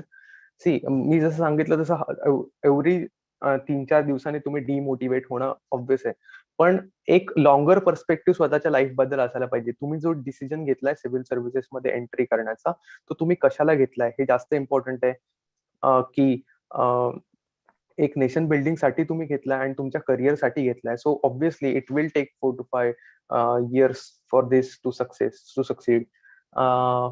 हे एक झालं. दुसरं, तुम्ही टॉपर्सचे interview बघू शकता की त्यांचं काय म्हणणं होतं, की त्यांनी कसं काउंटर केलं डिमोटिवेशनला, किंवा हे इथे करू शकता. बट आय बिलीव्ह की तुम्ही इंटरनली मोटिवेट राहणं हे खूप जास्त इम्पॉर्टंट आहे every day. I use to, म्हणजे मी देवावर विश्वास ठेवतो आणि दररोज प्रे पण करतो. सो माझं मोटिवेशन ते होतं की मी काय असेल तर ते त्याला सांगायचो, किंवा असं स्वतः मोटिवेट राहणं जास्त इम्पॉर्टंट आहे रादर दॅन कोणी दुसरा तुम्हाला मोटिवेट करेल. त्याची तुम्हाला गरजच ऍक्च्युली लागली नाही पाहिजे. तुम्ही इंटरनली मोटिवेट राहा एक्झामसाठी, आणि तुमचं जर तुम्ही एक शिडी या एक्झामची चढला, लेट्स तुम्ही प्रिलिम क्लिअर केली, तुम्ही आपल्या आप मोटिवेट व्हाल की प्रिलिम क्लिअर झाले, लेट्स से आपण डबल जिगरीने मेन्स साठी प्रिपेअर करू, मेन्स क्लिअर झाल्यानंतर आपण डबल जिगरीने इंटरव्ह्यू साठी प्रिपेअर करू. सो हे जे सक्सेस आहे ना, एकदा तुम्हाला सक्सेस मिळत गेलं तर तुम्ही आपल्या आप मोटिवेट होत राहाल. तो that's it from my side. Sir, कधी कधी मोटिवेशन असलं तरी कन्सिस्टन्सी मेंटेन करता येत नाही आणि त्यावेळेवरती खूप गिल्टी फील होतं. बट राईट, फिजिकली एक्झॉस्टेड असतो आणि मेंटली पण, बट त्याच्यामुळे कन्सिस्टन्सी मेंटेन होत नाही. तर अशा वेळेवरती काय करायला पाहिजे? Right. So basically consistency maintain करण्यासाठी you have to be very technical, की तुमचं शेड्यूल जे आहे ना दिवसाचं, सकाळी उठल्यानंतर तुमच्या समोर तुमचं आजच्या दिवसाचं शेड्यूल असलंच पाहिजे, की 3 ते किंवा आज मला 3 गोष्टी करायच्या, मला 2 चॅप्टर लक्ष्मीकांतची वाचायचे, त्याच्यानंतर एक 10 MCQ सॉल्व्ह करायचे, आणि संध्याकाळी मला लेट्स से एक काल जो पेपर सॉल्व्ह केला होता त्याच्या नोट्स काढायच्या. हे जर तुमचं टास्क तुमच्या समोर असेल ना, तर तुम्ही डायरेक्टली कन्सिस्टंट राहतात, कारण ते तुमच्यावर प्रेशर असतं. एक प्रेशर तुमच्यावर माउंट झालं ना, की आज हे नाही केलं तर उद्या अजून ते पायलअप होईल, आणि उद्या जर नाही झालं ते परवा पायलअप होईल, आणि असं पायलअप होत गेलं तर मग एक महिन्याचा पूर्ण बॅकलॉग राहील आणि मग तुम्ही कधीच सक्सीड नाही होऊ शकत. So obviously micro manage everything according to me. आजची 3-4 टास्क माझ्या समोर असेल की आज मला ही याची 40 पेजेस वाचायचे, हे 1-2-3 आन्सर लिहायचे आणि 3-4 MCQ सॉल्व्ह करायचे. तर का असं असेल तुमच्या समोर, तर तुम्ही always you will be on your toes always. तर आणि अजून एक गोष्ट, कुठच्या वेनी स्टडी करायला पाहिजे. टाइम पिरियड ठेवू की लाईक दिवसातून मला इतक्या टाइमचं कॉन्टेंट संपवायचंच आहे का टॉपिक्स ठेवू? म्हणजे मी जर का असतो तर मी टॉपिक वाईज डिसाईड करतो, कारण माझा जनरली आहे की मी 7-8 आवर्स पेक्षा जास्त माझा तो इंथुझियाझम नाही राहायचा. So I generally use to go with the topic, की माझे 3-4 चॅप्टर्स हे मला इम्पॉर्टंट वाटतात. त्याचे 4 चॅप्टर्स मध्ये 4 तासात झाले की 4 चॅप्टर्स मध्ये 8 तासात झाले, दॅट डझंट मॅटर. पण माझं एक डेली शेड्यूल असायचं की आज मला 3 चॅप्टर वाचायचे, हे एवढे क्वेश्चन सॉल्व्ह करायचे. मग ते किती तास लागू शकतात त्याला. आणि तुम्ही जर का फास्ट सकाळी वाचलं आणि तुम्ही सकाळी सगळं कम्प्लीट केलं तर you have all the day in your hand. तुम्ही बाकी एक्स्ट्रा करिक्युलर ऍक्टिव्हिटीज करू शकता, स्पोर्ट्स मध्ये जाऊ शकता, काही करू शकता. सो दॅट इज इम्पॉर्टंट की दिवसातून अर्धा तास तर तुम्ही स्पोर्ट्स खेळलं पाहिजे किंवा जिम केली पाहिजे किंवा योगा केलं पाहिजे किंवा that will keep you focused. So according to me these are also important things. पण टास्क वाईज, टॉपिक वाईज मी प्रेफर करतो, नॉट द टाइम वाईज 4-5 तास किंवा 5 तास. That doesn't matter. सर मुझे एक बता दीजिए कि जो जॉब करते हैं, ओके, जो हाँ. Regular duty daily 8 hours duty करके आते हैं, वो कैसे प्लान करें? Right, very nice question. क्योंकि I am also working professional employ sir. Yes sir. Okay. So इनके लिए थोड़ा ज्यादा डिफिकल्ट रहता है. फर्स्ट ऑफ ऑल, अगर आप जॉब के साथ कर रहे हो ना, तो आपको कम से कम 5 घंटा तो आपको निकालना ही पड़ेगा. अगर आपका 8 घंटे का जॉब है तो लेटेस्ट से आप 9 o'clock को ऑफिस के लिए जा रहे हो या फिर 8:30 को आपको घर से निकल रहे हो, तो उसके पहले 3 घंटा और उसके ऑफिस से आने के बाद 2 घंटा और वाइस वर्सा. सुबह 2 घंटा, शाम को 3 घंटा, वो आपको 5 घंटा कम से कम निकालना ही पड़ेगा. फिर 5 घंटे में आपको बाकी स्टूडेंट से आपको ज्यादा अपने आप को माइक्रो मैनेज रहना पड़ेगा कि सुबह 2 घंटे में मेरा रीडिंग होगा. फिर आपको जो बीच में थोड़ा बहुत टाइम मिलेगा वो भी आपको यूटिलाइज करना पड़ेगा, बिकॉज दिस एग्जाम मतलब बहुत ज्यादा डिमांडिंग एग्जाम होती है. तो आपके शाम के जो 3 घंटे है लेटेस्ट से, उसमें आपको, क्योंकि आप compete कर रहे हो बाकी स्टूडेंट से जिनके पास पूरा 24 आवर्स पढ़ाई के लिए अवेलेबल है, तो आपको बहुत ज्यादा फोकस्ड रहना होगा फर्स्ट ऑफ ऑल. और सुबह के 2 घंटे में आपको ये पढ़ना है. लेट से ऑफिस में आपको आधा घंटा और मिला तो आप बीच में ये पढ़ सकते हो. आपको ऐसे नोट्स बनाने पड़ेंगे, हैंडी नोट्स होने चाहिए आपको कि आप कैरी कर सकते हो हर टाइम आप जहाँ पे भी रहोगे. आपको आधा घंटा वहां पे मिला, आप वो पढ़ लिए, एक चैप्टर रिवाइज कर लिया. तो आपको ब्रेक डाउन ही ऐसे करना पड़ेगा कि आप बीच में जो 15-20 मिनट 20 मिनट ऐसे टाइम मिलेगा वो भी आप यूटिलाइज कर सके. और ये रहता है कि आपको बाकी लोगों से ज्यादा मोटिवेटेड रहना होगा एज कम्पेयर टू यू, क्योंकि आप जल्दी थक जाओगे, घर आके फिर आपको सोने का मन करेगा. बट आप ये कर पाओ कि 2 घंटा पढ़ाई होने के बाद ही मैं सोऊंगा, तो फिर वो एक मोटिवेशन आपको एक्स्ट्रा रहेगा, ऐसे मुझे लगता है. सर कभी कभी फर्स्ट अटेम्प्ट में नहीं निकला, सेकंड अटेम्प्ट में डिप्रेशन आता है. फर्स्ट अटेम्प्ट में यूपीएससी नहीं निकला, सेकंड अटेम्प्ट नहीं तो थर्ड अटेम्प्ट, तो कैसे? एक्चुअली मैं खुद 4th अटेम्प्ट में क्लियर हुआ हूँ, तो आई कैन डेफिनेटली नो. मैं हर एक लेवल पे फेल हो चुका हूँ. प्रीलिम भी नहीं निकला था एक अटेम्प्ट में मेंस नहीं निकला, एक अटेम्प्ट में इंटरव्यू नहीं निकला, और फिर 4th अटेम्प्ट में सारा निकल गया. तो ये होता है ना कि कहीं ना कहीं आपको आपके ऊपर बिलीव करना पड़ेगा कि आप ये कर सकते हो. अगर आपको खुद पे ही बिलीव नहीं होगा कि मैं ये अचीव कर सकता हूँ, तो वो मोटिवेशन कभी नहीं आएगा. तो ये मोटिवेशन के लिए आपको खुद पे बिलीव करना सीखो. और ये है कि लेट्स से आपको प्रीलिम, ऐसे भी लोग मैंने देखे हैं कि 4 अटेम्प्ट में प्रीलिम भी नहीं निकला, लेकिन 5th अटेम्प्ट में सारा निकल गया. And he is all India rank 64 और 65, द गाय आई मेट.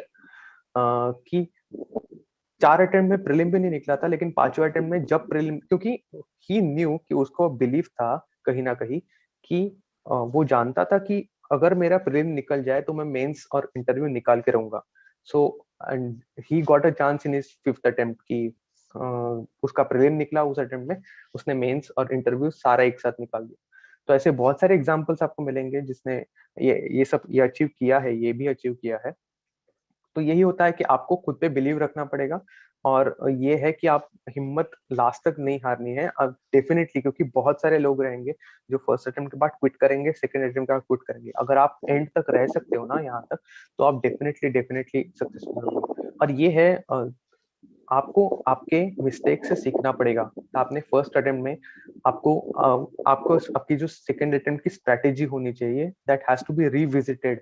जो फर्स्ट अटेम्प्ट में आपने लूप होल छोड़े थे, जो फर्स्ट अटेम्प्ट में आपको फेल्यूर्स क्यों आए थे, ये ज्यादा इंपॉर्टेंट होता है। फेल्यूर आना है विच इज वेरी नॉर्मल और it is part and parcel of life. अगर आप यूपीएससी आते हो, ऑफिसर्स होते हो, फिर भी आपको फेल्यूर्स आएंगे लाइफ में। ऐसे नहीं है कि ऑफिसर्स लाइफ में पूरे सक्सेस होते हैं। तो फेल्योर तो part and parcel of life है, बट आपको रिविजिट करना पड़ेगा कि क्यों आया फेल्योर, कौन से सब्जेक्ट में आया, क्यों आया, कहाँ में मैंने मिस्टेक की, और क्या कम है इसमें और क्या एडिशनल होना चाहिए, जाकि मैं ये मिस्टेक सेकंड या थर्ड अटेम्प्ट में रिपीट ना करूं। That is the most important thing. Good evening sir. Hello sir. Hello sir good evening.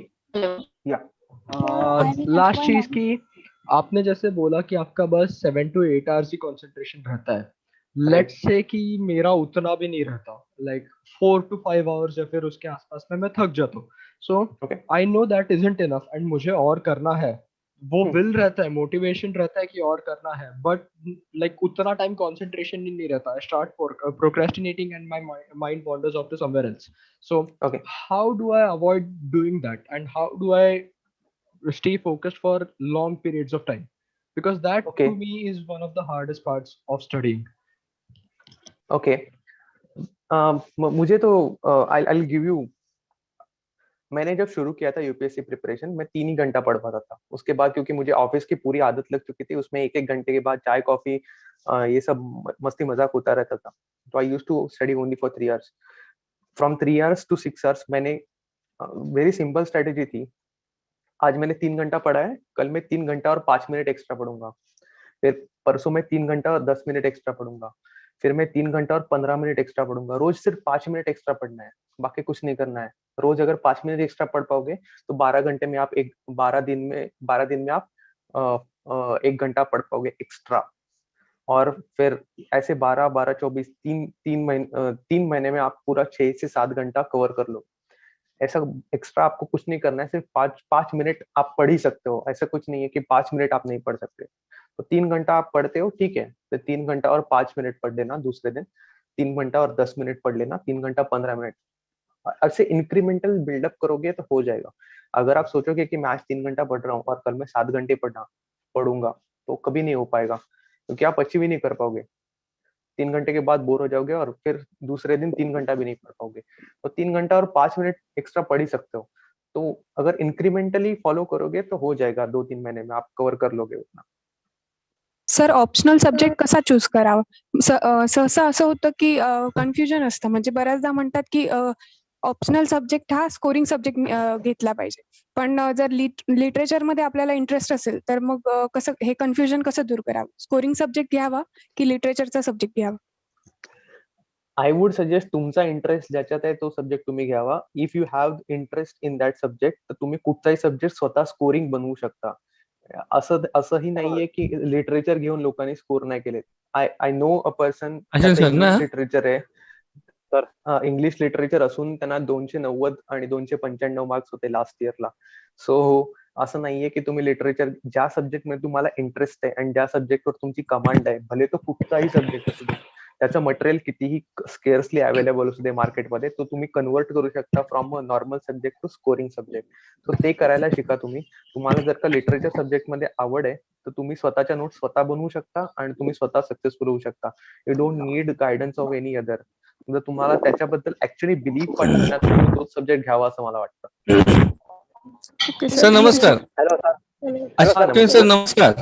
नमस्कार. सर मला एक प्रश्न विचारायचा होता. माझा मुलगा आता 10वीतून 11वीत गेलेला आहे, तर त्याला आतापासूनच युपीएससी ची तयारीच करायची आहे, तर ते शेड्यूल कसं बनवता आणि सुरुवात कशी करता येईल, थोडं मार्गदर्शन करा प्लीज. ओके. सो 10वीतून 11वी गेलेला म्हणजे जे लोक खूप आधीपासून सुरुवात करू इच्छितात त्यांच्यासाठी first of all it is a very good step आणि तुमचे कॉंग्रॅच्युलेशन. तुम्ही म्हणजे या वयापासून विचार करताय की तुमच्या मुलाला युपीएससी करावं. Which is a good thing. सगळ्यात पहिली हॅबिट म्हणजे मुलाला न्यूजपेपर वाचायला लावा. न्यूजपेपर त्याला भलेही काही इतकं समजणार नाही सुरुवातीला, पण त्याला न्यूजपेपर वाचायला लावा. न्यूजपेपर हा चांगलाच न्यूजपेपर असला पाहिजे. म्हणजे आम्ही सांगितलं तसं द इंडियन एक्सप्रेस किंवा द हिंदू मध्ये कुठचाही एक चांगला न्यूजपेपर तुम्ही घेऊ शकता आणि तो लावा. त्याला बसवा आणि कमीत कमी 1-1.5 तास तरी रोज त्या न्यूजपेपर मधले एडिटोरियल, जरी त्याला आता कळणार नाही त्याच्यातलं, तरी पण ते वाचायला लावा. So at least he will get a gist. त्याला काहीतरी एक जिस्ट मिळेल त्याच्यातलं, काहीतरी त्याला लर्निंग मिळेल त्याच्यातून. सेकंड थिंग इज एनसीआरटी पासून ते तुम्ही एकदम बेसिक एनसीआरटी पासून सुरुवात करू शकता. 5वी-6वीचे जे बुक्स असतात, हिस्ट्री, सिविक्स, इम्पॉर्टंट जे टॉपिक्स असतात ते तुम्ही कव्हर करू शकता. फ्रॉम 5th to 10th एनसीआरटीची books which are freely available on सीबीएसईच्या वेबसाईटवर फ्री अवेलेबल आहेत. ती डाउनलोड करून त्याला तिथून सुरुवात करू शकता त्याला वाचायला. आणि त्याच्यातून त्याला एक इंटरेस्ट मिळू शकतो. त्याला त्या सब्जेक्ट बद्दल एक इंटरेस्ट क्रिएट होऊ शकतो. सो या बेसिक स्टेप्स आहेत.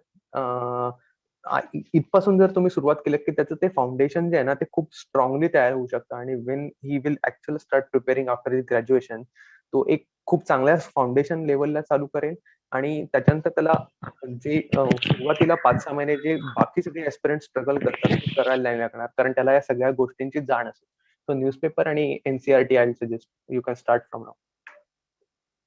Hello, sir. Hello. I'm in FY now. Then how to start? Any suggestions?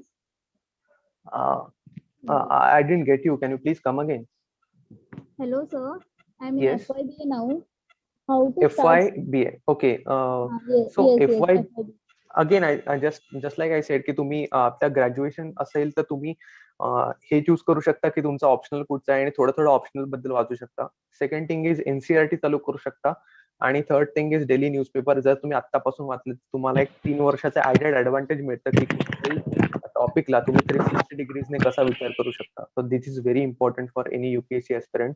ते तुम्ही नंतर करणार आहात ते तुम्ही आधीपासून केलं तर तुम्हाला एक नाही, 3-4 वर्षाचा आत्तापासून. एक बॅकग्राऊंड तयार होऊ शकतं.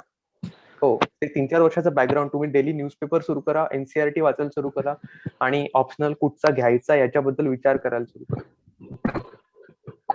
Hello sir. येस सर मी आता 9th स्टँडर्ड मध्ये आहे.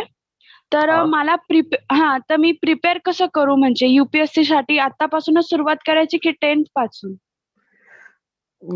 असं काही एज नसतं. तू आता 9th स्टँडर्ड मध्ये आहे तर असं काही डेफिनेट एज नसतं की तुम्ही या 10वी पासून सुरुवात करा, 9वी पासून करा.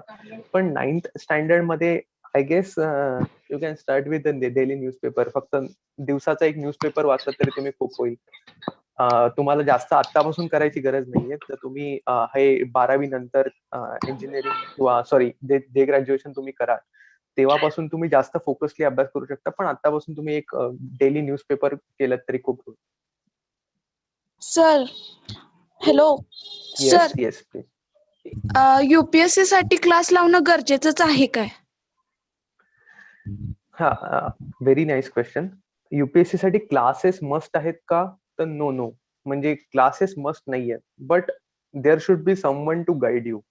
मी असं म्हणेन की जर का तुमच्याकडे एक्सिलेंट कोणी तुमचा सिनियर आहे ज्याने ऑलरेडी युपीएससी क्रॅक केले किंवा कोणी तुम्हाला चांगला गाईड करणार आहे ऑफिसर, तर तुम्हाला युपीएससीच्या क्लासची गरज नाही. पण जर का कोणी नसेल आणि तुम्हाला जर का एक एन्व्हायरमेंट हवं असेल युपीएससी म्हणजे 10 लोक एकत्र येऊन जर का युपीएससी साठी प्रिपेअर करत असतील तर त्यांचे डिस्कशनचे इश्यू हवे असतील किंवा तुम्हाला थोडीशी कॉम्पिटिशन हवी असेल की हा तू हे वाचलंस आणि मी अजून वाचलं नाहीये तर माझ्यावर थोडं प्रेशर येतं, तर ऑब्व्हियसली कोणी पियर जर त्या ग्रुप मधला असेल तर तुम्ही जास्त जास्त ग्रुप फॉर्म करू शकता किंवा एकत्र टेस्ट सिरीज लावू शकता किंवा एकत्र अभ्यास करू शकता. जर तुम्हाला ते एन्व्हायरमेंट हवं असेल तर you can go for class. But हे आहे तुमच्याकडे ऑलरेडी हे सगळं अवेलेबल आहे आणि तुम्हाला ऑलरेडी गायडन्स मिळतोय कोणाकडून तरी, तर क्लासची गरज आहेच असं मी नाही समजू शकतो. Hello sir. हा बोला. सर मी काय बोलतो, जे आपण युपीएससी समजा युपीएससी साठी प्रिपरेशन करतो आणि ज्या वेळेला जे लोक आपल्याला डिमोटिवेट करतात त्यांच्यापासून आपण स्वतःला कसं प्रोटेक्ट करायचं? राईट. म्हणजे हा मी स्वतः याच्यातून खूप थ्रू गेलोय, कारण डिमोटिवेट खूप व्हायला होतं आणि सोसायटी मधली काही लोक आणि आपल्या जवळची लोकही आपल्याला बोलतात आणि आपल्याला खूप वाईट वाटतं की आपल्याला काही होत नाहीये.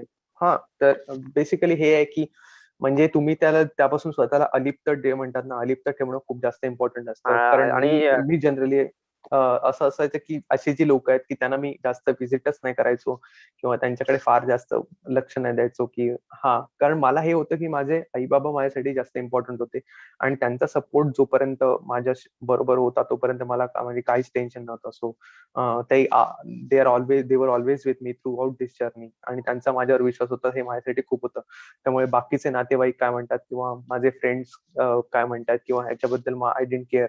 आणि I had a good friend circle first of all. आणि जे मला फ्रेंड सर्कल क्लासमध्ये मिळालं किंवा माझे जे क्लोज फ्रेंड्स होते त्यांनी ऑलवेज सपोर्ट केला मला की मी जेव्हा क्विट करण्याचा डिसिजन पण घेतला त्यावेळी कंपनी मधल्या पण लोकांनी मला सपोर्ट केला की कर हे सर तुला कधी पण मिळू शकतं, प्रायव्हेट जॉब तर तुला कधी पण मिळू शकतो, पण हे जर का तू अचीव्ह केलंस तर that is the most important and real thing in life. So अशा लोकांशी जास्त टच मध्ये राहा जे तुम्हाला पॉझिटिव्ह वाईब्स देतील आणि generally don't go with the people that give you negative vibe. That's all. आणि माझा एक शेवटचा क्वेश्चन आहे सर. हॅलो. आणि मी काय विचारतो, आपण सध्या माझं एज 22 आहे, तर मी करू शकतो का युपीएससी? 23 आहे, तर मी पुढे करू शकतो का युपीएससी जॉईन? हो, डेफिनेटली. म्हणजे तुम्ही ग्रॅज्युएट असाल तर युपीएससी फक्त तुम्हाला ग्रॅज्युएट पाहिजे. तुम्ही ग्रॅज्युएट असाल तर तुम्ही काही करू शकता, युपीएससी करू शकता, no problem. So UPSC definitely.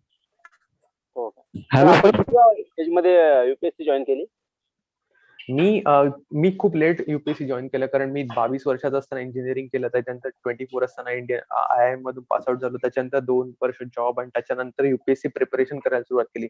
So मी 26-27 वर्षाचा असताना प्रिपरेशन चालू करायला सुरुवात केली, तरी पण मी 3-4 वर्षामध्ये युपीएससी झालो. So as is not a limit. Just तुम्हाला फक्त एवढंच बघायचं की नोटिफिकेशन मध्ये तुमची एज लिमिट मॅच करते की नाही. तर 32 इयर्स तुमची एज लिमिट आहे. जर तुम्ही मॅच करत असाल तर you can do UPSC Wien ever you want. Yes yes yes. Okay. Hello sir. Hello, good evening sir. Hello. Hello. हा, नमस्कार sir. Hello. Sir, can you just one more question? हा sir, नमस्कार sir. मी नागपूर जिल्ह्यातील नरखेड तहसील सावरगाव बोलतोय sir. Okay. हा sir, मी सध्या आता नोकरीला आहे, पोलीस खात्यामध्ये नोकरीला आहे आणि मला तयारी करायची आहे सर, पण काही वेळेस कामाच्या याच्यामुळे थोडेसे काही वगैरे पुस्तक वगैरे आहे जे आपल्याला माइंड हे करू शकतात, थोडं म्हणजे अभ्यासाला आपल्याला जाऊ शकते अभ्यासाकडे, पुस्तक वगैरे किंवा काही व्हिडिओज वगैरे असे कुणाचे ऐकले पाहिजेत, ते सांगा सर थोडं. ओके. सर तुम्ही आता पोलीस गव्हर्नमेंट मध्ये तुम्ही आहात आणि it's a very demanding job, I know, and I have all the respect for you guys. जर तुम्हाला युपीएससी करायचं असेल तर तुम्हाला थोडा हा वेळ युपीएससी साठी काढावा लागेल. दिवसाचा एक 4-5 तास तरी तुम्हाला काढावे लागतील कसेही करून. पण हे आहे की तुम्हाला जर का फ्री वेळ मिळाला, तुम्हाला व्हिडिओ लेक्चर्स म्हणजे खूप जास्त काही ऍप्लिकेशन्स आहेत जसे की अनअकॅडमी आहे किंवा बायजूस आहेत, त्यांची तुम्हाला व्हिडिओ लेक्चर्स अवेलेबल आहेत आणि युपीएससी बद्दल इन्फॉर्मेशन देणारे युट्यूबवरही काही चॅनल आहेत, पण ते सगळे म्हणजे थोडेसे पेड चॅनल आहेत, तर तुम्हाला थोडं पे करावं लागेल त्यासाठी. पण तुम्ही एक सब्जेक्ट घेतला तर त्याला गाईड करणारेही बरेच चॅनल्स युट्यूबवर आहेत अवेलेबल किंवा तिथे तुम्ही सबस्क्राईब करू शकता. तिथे तुम्हाला 15-20 मिनिटाचे, अर्ध्या तासाचे व्हिडिओ तुम्ही पाहू शकता तर तुमच्याकडे मोबाईल वगैरे व्यवस्थित असेल तर. सो हे तुम्ही करू शकता, पण विच इज व्हेरी इम्पॉर्टंट की तुम्ही स्वतःसाठी काही हे केल्यानंतर पण तुम्हाला 3-4 तासाची गरज लागेल ते सगळं रिवाइज करण्यासाठी आणि नोट काढण्यासाठी. सो ते तुम्हाला ऍडजस्ट करायला लागेल तुमच्या बिझी शेड्यूल मध्ये. Good evening sir. Hello sir. Hello, good evening sir. Sir, I am P. Hello sir, एक पर्सनलाइज क्वेश्चन मला आपल्याला विचारायचा आहे. हॅलो सर, माझा आवाज येतोय? हा बोला. बोला. हो. येतोय. सर, मी आता बीएससी ऍग्रिकल्चरची स्टडी करतोय, तर एक महत्वाचा द्विधा मनस्थितीत सध्या आहे की आपण पुढे आमच्या MSc असतं म्हणजे पोस्ट ग्रॅज्युएशन साठी विद्यापीठ, राहुरी विद्यापीठ वगैरे आहे, तर सर आपण बीएससी ऍग्रिकल्चर नंतरच लगेच या क्षेत्रात वळावं की 2 वर्षासाठी पुन्हा आपण आपल्या पीजीला प्राधान्य द्यावं, असं हे द्विधा मनस्थितीचा प्रश्न माझ्या मनात आहे की 2 वर्ष जर आपण दिले तर त्यासोबत पीजी म्हटली तर साहजिक प्रोफेशनल डिग्री कोर्स असल्यामुळे त्याच्यामध्ये आपल्याला थोडं वर्क करावंच लागेल किंवा स्टडी असेलच, तर मग याविषयी आपलं मत काय सर? कृपया आपण मार्गदर्शन करा. First of all post graduation obviously तुम्ही पोस्ट ग्रॅज्युएशनला गेलात तर तुम्हाला ते 2 वर्ष अजून वाढणार तुमचे. व्हॉट आय वुड सजेस्ट की तुम्हाला हा डिसिजन घ्यायचा की एक्झॅक्टली काय करायचंय. हा डिसिजन मी एक्सटर्नली तुम्हाला नाही सांगू शकत की एक्झॅक्टली की तुम्ही, कारण तुमचे सोशल एन्व्हायरमेंट कसं आहे, काय आहे ते याच्याबद्दल मला माहित नाही. पण जर का म्हणजे होऊ शकत असेल तुमच्याकडून, तर आता बीएससी झाल्यानंतर जर तुम्ही जॉईन केल्यात युपीएससी साठी प्रिपरेशन करणं, तर जास्त बेटर होईल असं मला वाटतं. कारण तुमचं एकतर एज कमी असतं, त्याच्यामुळे तुमची ग्रास्पिंग पॉवर जास्त असते. एकदा तुमचं एज वाढल्यानंतर तुमचे म्हणजे एका जागी बसण्याची पॉवर किंवा अभ्यासाचं कॉन्सन्ट्रेशन ची लेवल थोडी कमी होते. तुम्ही आता बीएससी म्हणजे त्या लेवलला असल्यामुळे, ग्रॅज्युएट लेवलला असल्यामुळे ती ऑब्व्हियसली जास्त आहे, ती नंतर हळूहळू कमी होते. त्यामुळे आता तुमची ग्रास्पिंग पॉवर पण चांगली आहे आणि बेटर असेल तर की तुम्ही आता जर करू शकला असाल की तुम्ही जर का लवकर ऑफिसर झाला तर तुम्हाला पुढच्या प्रमोशन साठी पण ते खूप इझी पडतं. तुम्ही एका सर्टन लेवलला जाऊ शकता जर तुम्ही लवकर या सर्व्हिसेस मध्ये एंटर झालात तर. सो हे आहे की, आणि जर तुम्हाला एमएससी करायचं असेल आणि तुम्हाला एक बॅकअप पाहिजे असेल तर तुम्ही एमएससी कडे जाऊ शकता. पण एमएससी करता करता जर तुम्ही युपीएससी साइड बाय साइड केलं, दिवसातून 2-3 तास तरी किमान न्यूजपेपर सुरुवात केले किंवा एनसीईआरटी ला सुरुवात केलं किंवा काही बेसिक ऑप्शनल डिसाईड केला की लेट्स से ऍग्रिकल्चरच करायचं, तर त्या दृष्टीने लास्टचे 10 इयर्सचे ऍग्रिकल्चरचे क्वेश्चन पेपर बघितले की त्याच्यात काय येतं, आणि त्या दृष्टीने सायमल्टेनियसली ऍग्रिकल्चरसाठी जरी तुम्ही अभ्यास केलात आणि ऍग्रिकल्चरचा एक बॅकग्राऊंड तयार केला तरी हा. सर आशय देसाई बोलतोय. माझा असा क्वेश्चन आहे सर की मी आता 11वीतनं 12वीत गेलोय आणि 12वी नंतर मला लॉ ऍज अ करिअर पुढे त्याच्या दृष्टीने शिक्षण घ्यायचंय. तर my question was basically how law and this will complement each other and what is the future scope for that. Okay, so first of all congratulations. तुम्ही जर का आतापासून या क्षेत्राकडे वळण्याचं ठरवलं असेल तर that is definitely a good opportunity for you. एक लॉ वाल्यांचा एक थोडंसं ऍडेड ऍडव्हान्टेज याच्यासाठी असतं, कारण in terms of as a bureaucrat तुम्हाला पॉलिसी फॉर्मेशन करायचं असतं, आणि लॉ बॅकग्राऊंड वाल्यांना एक स्लाइटली थोडंसं एक ऍडव्हान्टेज जास्त असतं, कारण ती लोक याबद्दल जास्त थिंक करत असतात की त्यांचा एक बॅकग्राऊंड याच्याबद्दल झालेला असतो. Similarly law as an optional is also available in UPSC, one of the optionals. So जर तुम्ही लॉ त्या दृष्टीने विचार केला की लास्ट इयरचे क्वेश्चन पेपर बघून की लॉशी रिलेटेड कुठचे क्वेश्चन येतात, किंवा मी सायमल्टेनियसली म्हणजे युनिव्हर्सिटी थ्रू लॉ करेन पण साइड बाय साइड युपीएससीच्या लॉच्या ऑप्शनलच्या दृष्टीने पण अभ्यास करेन, तर तुम्हाला डेफिनेटली याचा ऍडव्हान्टेज होऊ शकतो. आणि प्लस लॉ जनरली लॉ बॅकग्राऊंडच असं आहे की हे प्रोफेशन असं आहे की तुम्ही you need to be very articulate and focused in your discussions. So एक natural advantage in terms of interview पण तुम्हाला मिळतो, कारण तुम्हाला तुमचा पॉइंट प्रूव्ह करता येतो समोरच्याला. सो हे एक ऍडेड ऍडव्हान्टेज डेफिनेटली आहे. पण बेसिक ऑफ ऑल तुम्हाला बाकी सगळं तर सगळ्यांसारखंच करायला लागेल. सो आतापासून तुम्ही ऍज आय सेड की न्यूजपेपर्स किंवा ऑप्शनल किंवा एनसीईआरटी याच्याबद्दल सुरू केलं तर तुम्हाला डेफिनेटली लॉ ऑप्शनलचाही ऍडेड ऍडव्हान्टेज होऊ शकतो.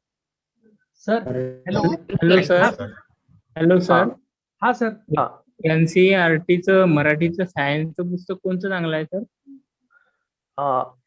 ऍक्च्युली एनसीईआरटीचे 6 to 10 मराठीमध्ये अवेलेबल नाही नसतं, जनरली इंग्लिश मधूनच असतं. इंग्लिश आणि Hindi.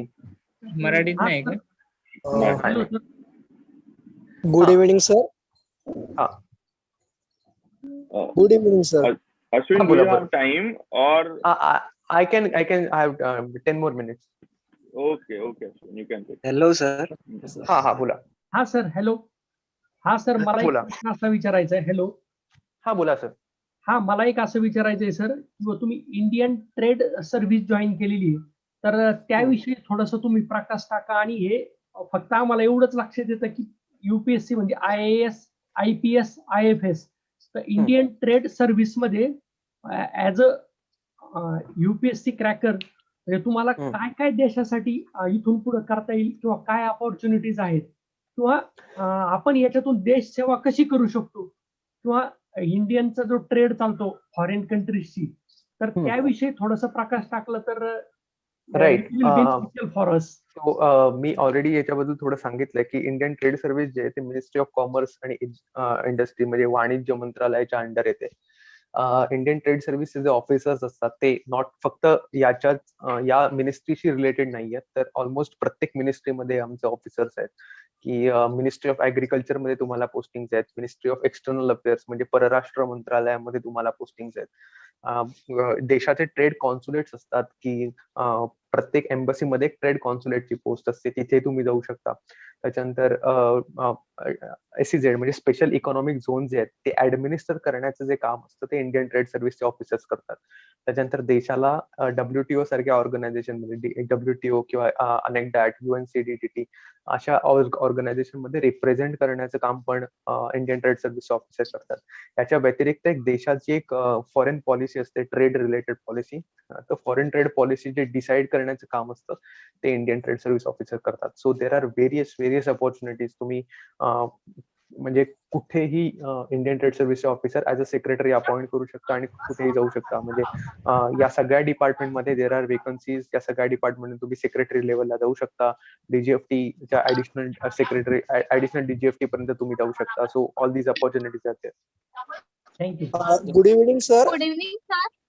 Good evening sir. Hello, good evening sir. माझा आवाज येतोय का? हा, कंटिन्यू. सर माझा एक प्रश्न आहे. इंजिनिअरिंग किंवा MBA नंतर नेमका सिव्हिल सर्व्हिस मध्ये येण्यामागचा नेमका सर उद्देश आणि हेतू मी जाणू शकेल का सर? हा, ऍक्च्युली इंजिनिअरिंग आणि MBA मला इंजिनिअरिंग मध्ये असतानाच मी फाउंडेशन कोर्स केला होता UPSCचा आणि त्याच्यामुळे एक UPSC बद्दल एक आवड त्या माझ्या मनातच होती. प्लस माझ्या फॅमिलीचे बरेच मेंबर्स हे गव्हर्नमेंट जॉब मध्ये आहेत. So I was constantly in touch with म्हणजे माझे वडील हे महाराष्ट्र जीवन प्राधिकरण मध्ये सुपरिटेंडिंग इंजिनियर होते. सो त्याच्यामुळे मला एक बॅकग्राऊंड होता की IAS ऑफिसरचा जॉब काय असतो किंवा पॉलिसी मेकिंग कशी असते. शाळेमध्ये असताना आम्हाला कलेक्टर कडून वेगवेगळी बक्षीस वगैरे मिळायची. सो दॅट वॉज एक फिलिंग होती की यांच्यासारखं बनायचंय पुढे जाऊन. सो एक मनात इच्छा होती. इंजिनिअरिंग झाल्यानंतर MBA मुळे कदाचित थोडी ती इच्छा मागे पडली, पण डेफिनेटली मी प्रायव्हेटचा एक्सपिरियन्स घेतलाय त्यामुळे सांगतो की देर इज म्हणजे मला तरी एवढं सॅटिस्फॅक्टरी वाटलं नाही प्रायव्हेट जॉब, म्हणून मी या क्षेत्रामध्ये पुन्हा याचा निर्णय घेतला. Good evening sir. Hello sir. हा, नमस्कार सर. हा मॅमना विचारू दे. सर आमच्या सावरगावला मी एक स्टडी सर्कल तर्फे एक ग्रुप केलेला आहे.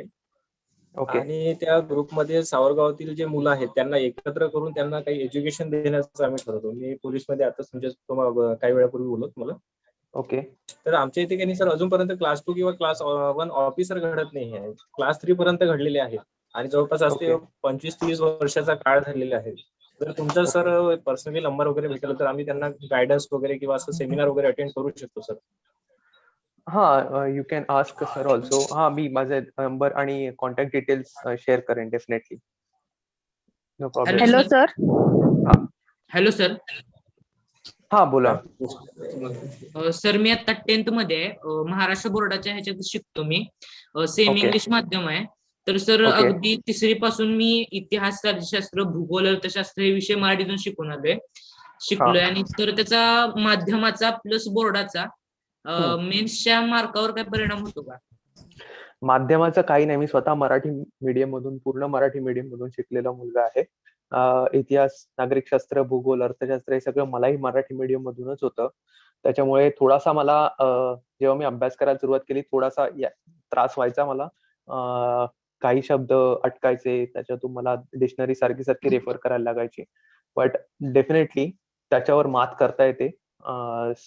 तुम्ही आतापासून थोडं इंग्लिश नॉलेज चालू करा.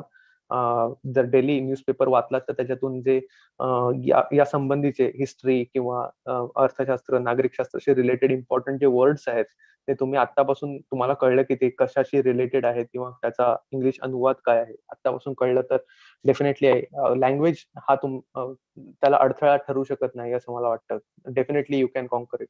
म्हणजे मी स्वतः केलंय आणि तुम्हाला डेफिनेटली तुम्ही करू शकता. Good evening sir. हा मॅडम, बोला.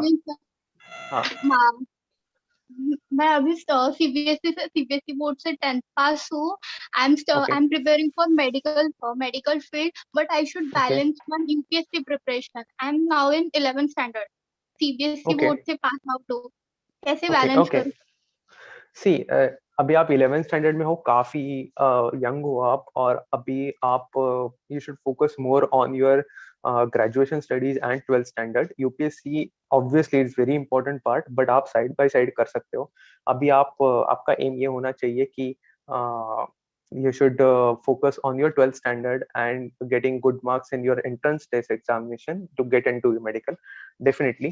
But side by side आप डेली 1 घंटा आधा घंटा अगर आप अभी निकाल सकते हो, just read a newspaper, daily newspaper, that's all. You don't have to do anything right now as such. आप उतना कर लो. साइड बाय साइड आपका focused medical entrance exam crack करने पे होना चाहिए. In definitely after you get into medical exam, medical college, good medical college, you can start preparing again. There is an option of medical science, medical in UPSC also. So you just have to get into a good college and start then preparing. Now you can just read daily newspaper, that's all. Excuse me, sir. excuse me, sir. Can you share your experience about your interview, sir? As I'm also an engineering student. Okay. So UPSC interview you're talking about, right? Yes, sir. Yeah. So I gave interview twice. In 2017, I gave my first interview. So slightly, I made some mistakes in my first interview, definitely. कि I did, मतलब जब मैं IIM पढ़ रहा था, तो IIM में there were subjects कि जो मतलब मैं इतना उसमें फोकस नहीं था, और वो मेरा ऑप्शनल नहीं था. तो the subjects like accounts and all. और ये हुआ था ना, मतलब मेरा फर्स्ट इंटरव्यू था 2017 में. I was kind of nervous, और मैं जब अंदर गया तो the chairman greeted me and everything वाज good. he started asking me about few subjects which I had studied in IIM in my MBA program, and which I could not answer. The first 2-3 questions I could not answer, and that kind of demotivated me. और वो मेरा enthusiasm था ना, वो थोड़ा सा deep हो गया. और उसके बीच में बाद में जो सारे इजी क्वेश्चंस थे, उन्होंने काफी इजी क्वेश्चंस उसके बाद पूछे थे, वो भी मैं प्रॉपरली आंसर नहीं कर पाया. तो उसकी वजह से ना मेरे टोटल इंटरव्यू में बहुत ज्यादा इफेक्ट हुआ था, and I got very less marks that year. I got 143. In my second interview 2019, I rectified that mistake completely कि कैसा भी first few questions कैसे भी जाए, but I'll thoroughly remain focused in my interview, and I could answer almost all the questions really well in my second interview in 2019, and I got 175 in that. Okay, sir. Hello, Sir, engineering के बारे में कुछ पूछा गया है, sir? Yes, definitely. They will ask you everything of your educational background, right from your engineering subjects as well as your post graduation if you are post graduated. So I had one question. Thank you, sir. Yes. Sir. Hello, sir. Good evening, sir. Hello, sir. Sir. Yes. Good evening. I have a question. That I am in 7th standard now. Okay. So I want to also become through UPSC IAS. Okay. So I only know that there is one thing only in UPSC IAS IPS. Nothing else than that. I have, and only one option is that I have to become IAS. Nothing else than that. So Okay. I have to become through IIT, and in IIT I have to do electric. Okay. Electric field in IIT. So I don't have more information in that case. So what should I prepare from today, so that I can easy for tomorrow, easy in IIT and all the things. Okay. So you want to go to IIT, and that's a really good thing. IIT are the topmost engineering colleges in India, and very prepared colleges. Many of my friends are IITians, so I definitely wish you best of luck for that. Right now, what you can do is you can just focus on you are in 7th standard, so very early for you to start worrying about these things. You should focus on your studies right now. Get good percentage in your 10th standard. Focus mainly on maths and science right now. Get good marks in your 10th standard. Then continue the same enthusiasm in your +2 standards, 10, 12, and then just go through some daily newspaper. That's all I'll suggest you. Right now, you don't have to worry about these things. Just focus on your daily curriculum and daily study. That's all. Thank you, sir. Yeah. So, Hello, I have sir. one question. Hello. Hello, Yeah, please. Yeah, please go ahead. Hello, sir. State boards are IMP or not? Hello. Yeah, I State can hear you. boards are Please come. IMP.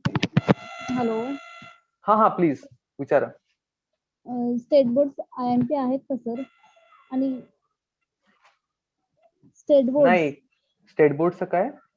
Books read करणं IMP आहे की नाही state boards generally शक्यतो नका read करू. You can go for NCERT are the best way to study. Start studying. State बोर्ड्सची study करणं गरजेचं नाहीये. Okay, sir. Thank you. Yeah. So I had one question. Yeah, Hello, please. sir. Hello. This is the last question we'll take. Okay. Hello, sir. Yeah. So in school and college, because of my dyslexia, I did not Okay. have. You know what's dyslexia, right? Right. Yeah. So I didn't have second language, Hindi or Marathi. So I've not done only second language because I was anyway slow in reading and writing. So they exempted Okay, me from second okay. language. So I've never Okay. done it only in my education. So and now there is a compulsory language exam. So will this affect me badly?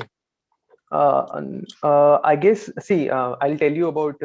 I don't know about this. Matlab, know the medical condition, but I don't know if they will allow you not to take any second language.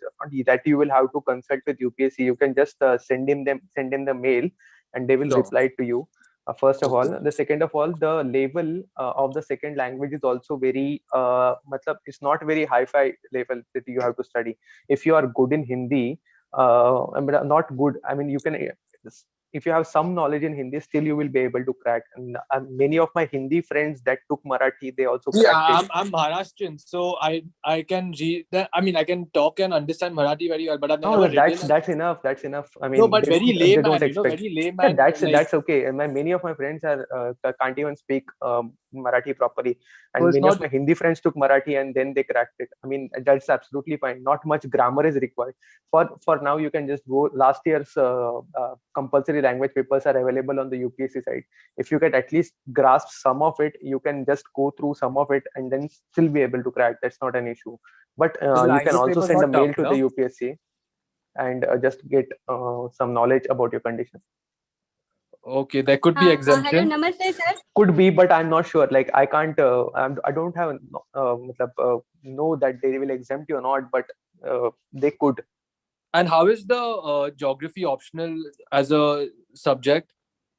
Hi, geography. It's a very famous optional. Many of the people take it, and many of the people clear with geography. So definitely, but I can't give you more information than this because it was not my optional. But definitely, there are people who teach geography in various classes. You can just consult with them, or some civil servants who have taken geography and cleared it. But definitely, Lakshay geography does will help you in give- general studies also. Lakshay classes do offer geography optional classes, right? I guess they do offer, but you can consult with them. Yeah, they do. They do. That's the reason I took Yeah, it. yeah. No, yeah. Okay, definitely. But if they are teaching it, then obviously it will be good only. Yeah. Hello, Hello, Namaste Hi. Sir. Hello. जर men's मध्ये तुम्ही qualify आहात आणि interview मध्ये तुम्ही fail झालात तर मग तुम्हाला परत एक्झाम द्यावी लागते की प्रिलिम डायरेक्ट पासून इंटरव्ह्यू सुरुवात देऊ करावी शकता? लागते. नाही अरे प्रिलिम पासून बापरे, सुरुवात करावी परत लागते. हो कुठच्याही स्टेजला फेल झाला तरी पुन्हा पहिल्यापासून. Hello sir. हा ठीक आहे. Thank you sir. Yes. Hello sir. GS आणि ऑप्शनलचे मीडियम कोणकोणते असावेत आणि समजा म्हणजे डिफरंट असावेत की सेम असावेत आणि घेतले तर कोणते असावेत मीडियम GS आणि DS आणि ऑप्शनलचे मीडियम तुम्हाला म्हणजे लँग्वेज एकच ठेवावी लागते. But you can take any language you want. Like you can take English, you can take Hindi, or you can take your regional language. If you're comfortable मराठीमध्ये comfortable असाल तर तुम्ही मराठी घेऊ शकता. तो तुम्ही ऑप्शनल डेफिनेटली अवेलेबल आहे. पण तुम्हाला कॉन्स्टंट म्हणजे सेम लँग्वेज सगळ्यात ठेवावी लागते सगळ्या पेपर्स मध्ये. ते तिथून क्लिक करून काय नाही होत. Hello sir.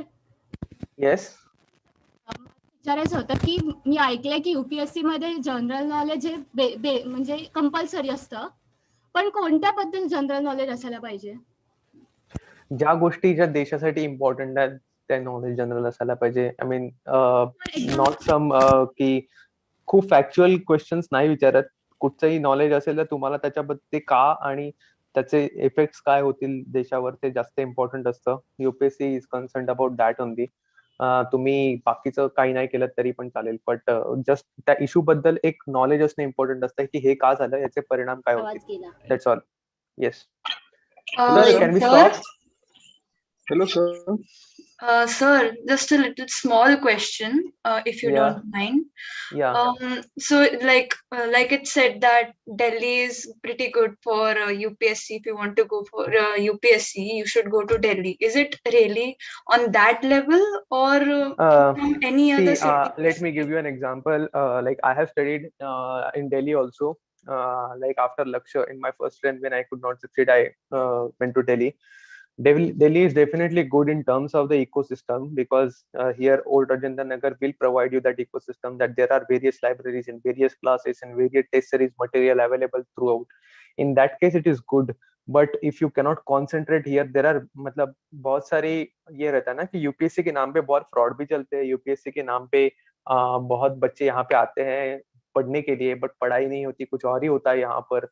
तो ये भी सब चलता है. तो आप घर पे रह के भी पढ़ सकते हो. दिस इज नॉट नेसेसरी कि आपको दिल्ली आना ही है. मैंडेटरी डेफिनेटली नहीं है.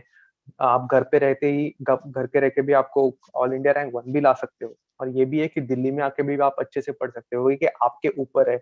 क्योंकि अभी जो सारा मटेरियल है विच इज ऑल्सो अवेलेबल, आपके घर पे भी अवेलेबल हो सकता है. दिल्ली के सारे जो क्लासेस है वो आपको मटेरियल घर पे भी भेज सकते हैं. So it is not required at all to move to Delhi. ये सब कंसेप्शन है, बहुत ज्यादा ओवर हाइप्ड है बोल सकते हो, बट आप घर पे रह के भी डेफिनेटली पढ़ सकते हो. ऐसे कुछ नहीं है कि आपको दिल्ली आना है या फिर किसी और जगह जाना पड़ेगा. Just you have to study, that's all. तर सर म्हणजे आपण कोणता पण सब्जेक्ट घेतला, हिस्ट्री, जिओग्राफी, पॉलिटिकल सायन्स, तर त्याचा 11th-12th पासून की त्याच्या आधीपासून त्याचा म्हणजे त्याचा अभ्यास करायचा असतो? म्हणजे त्याचे टॉपिक्स असतात बघा, 11th-12th टॉपिक्सचा वरनं अभ्यास करायचा की 7th-8th पासून? No, topic you will get it when you read the syllabus copy. UPSC ची एक डेफिनेटली सिलेबस कॉपी येते ज्यावेळी यूपीएससी नोटिफिकेशन रिलीज करते. ते समजलं नाही, फक्त 11th-12th हिस्ट्री किंवा दुसरा सब्जेक्ट ते पण म्हणजे पुढे युज होतं की ते नाही युज होत त्याचा अभ्यास करून? 11th-12th चे जे सगळे बुक्स आहेत त्याच्यातले सगळ्याच्या सगळ्या गोष्टी युपीएससी नाही विचारत. सो तुम्हाला सिलेबस कॉपी घेऊन तुम्हाला मॅच करायला लागेल 11th-12th की ह्याच्यातले हे टॉपिक्स आहेत जे युपीएससीच्या सिलेबस मध्ये पण कॉमन आहेत आणि 11th-12th मध्ये पण आहेत. सो प्रत्येक गोष्ट जास्त इम्पॉर्टंट नाही आहे. फॉर एक्झाम्पल काही जे वर्ल्ड हिस्ट्रीचे टॉपिक्स आहेत 11th की 12th, I don't remember exactly, but 11th आणि 12th चे काही टॉपिक्स जे are not in UPSC syllabus, पण बाकी जे काही टॉपिक्स आहेत, काही सिलेक्टेड टॉपिक्स आहेत ते इम्पॉर्टंट आहेत. तर definitely that's why I told you की गायडन्स हे जास्त इम्पॉर्टंट आहे. कोणाकडून येऊ शकतं, काही टीचर गाईड करू शकतात किंवा तुमचे सिनियर्स गाईड करू शकतात ज्यांनी युपीएससी दिली आहे, किंवा बट चांगला गायडन्स मिळाला तर डेफिनेटली इम्पॉर्टंट आहे. पण everything is not important in 11th-12th NCERT, but 6th to 10th NCERT मधलं ऑलमोस्ट सगळ्या गोष्टी इम्पॉर्टंट आहेत. So I wanted to ask you one thing. So you said you asked them like this, you know, they've on the UPSC side for contact us, they've given a email address which is, I've tried many times contacting them. It doesn't come. It comes not valid email address. You know, it's very confusing their site. You know. But you can directly call them. There is a reception center in UPSC. Numbers also they never pick up and all. It's very hard to reach. Right now, so they won't pick up because UPSC itself is functioning with a very reduced capacity. That's what to contact this UPSC board, or like or their website is very confusing to understand. You know, if you could help us with that, could you please help us with that? Yeah, if you are right in you are in Lakshya Academy, right? Yes, so I'm a student. I'll give Deepak sir the details about this. I'll definitely contact. Please do, because I've tried many times. It's written out here, you know, UPSC. Then in brackets it's written AAT. Close brackets, and again GOV, then again in brackets DOT, and in there. So I've tried many times putting this, or I've just typed the symbol, but none of them work. It always comes invalid email address. You know, it never gets sent. Okay. So I'll many times. Yeah, I can contact them. I'll inform Deepak sir about this, because right now the UPSC it's a That's what.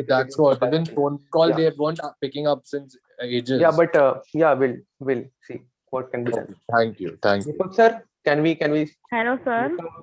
Yes. Hello, Yes, sir. Ashwin sir. Now we'll conclude please, our meeting sir. here. Hello. Yes. So any further question? Okay, our Ajit Padwal Sir, I want. director is Sir, there. hello. Who will? You can contact Padwal sir for that.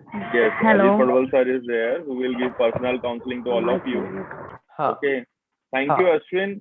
Okay, Yes. you have given your precious time. Okay, Thank you, and sir. enlightened Thank you. all of us. Yeah, thanks a lot. Okay. Thank you. So Thank you. Thank you, hopefully, Ashwin. if in future we'll try to keep your session in our classroom. Okay. Yeah, definitely. Ajit sir. Hello, Ajit sir. Thank you, Ajit sir.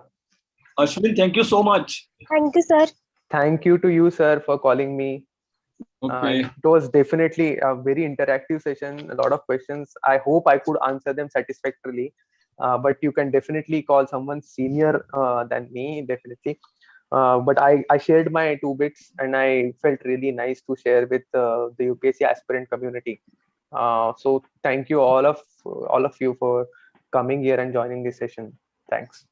Yeah, thank you, Ashwin. Okay, we'll Thank conclude you our too, meeting sir. here. Thank you, everyone. Okay. Yeah. Best of luck, sir, with your trying for your next exam. Absolutely. Yeah. We are ending our meeting here. Thank you, everyone. Right. Yeah. Yes.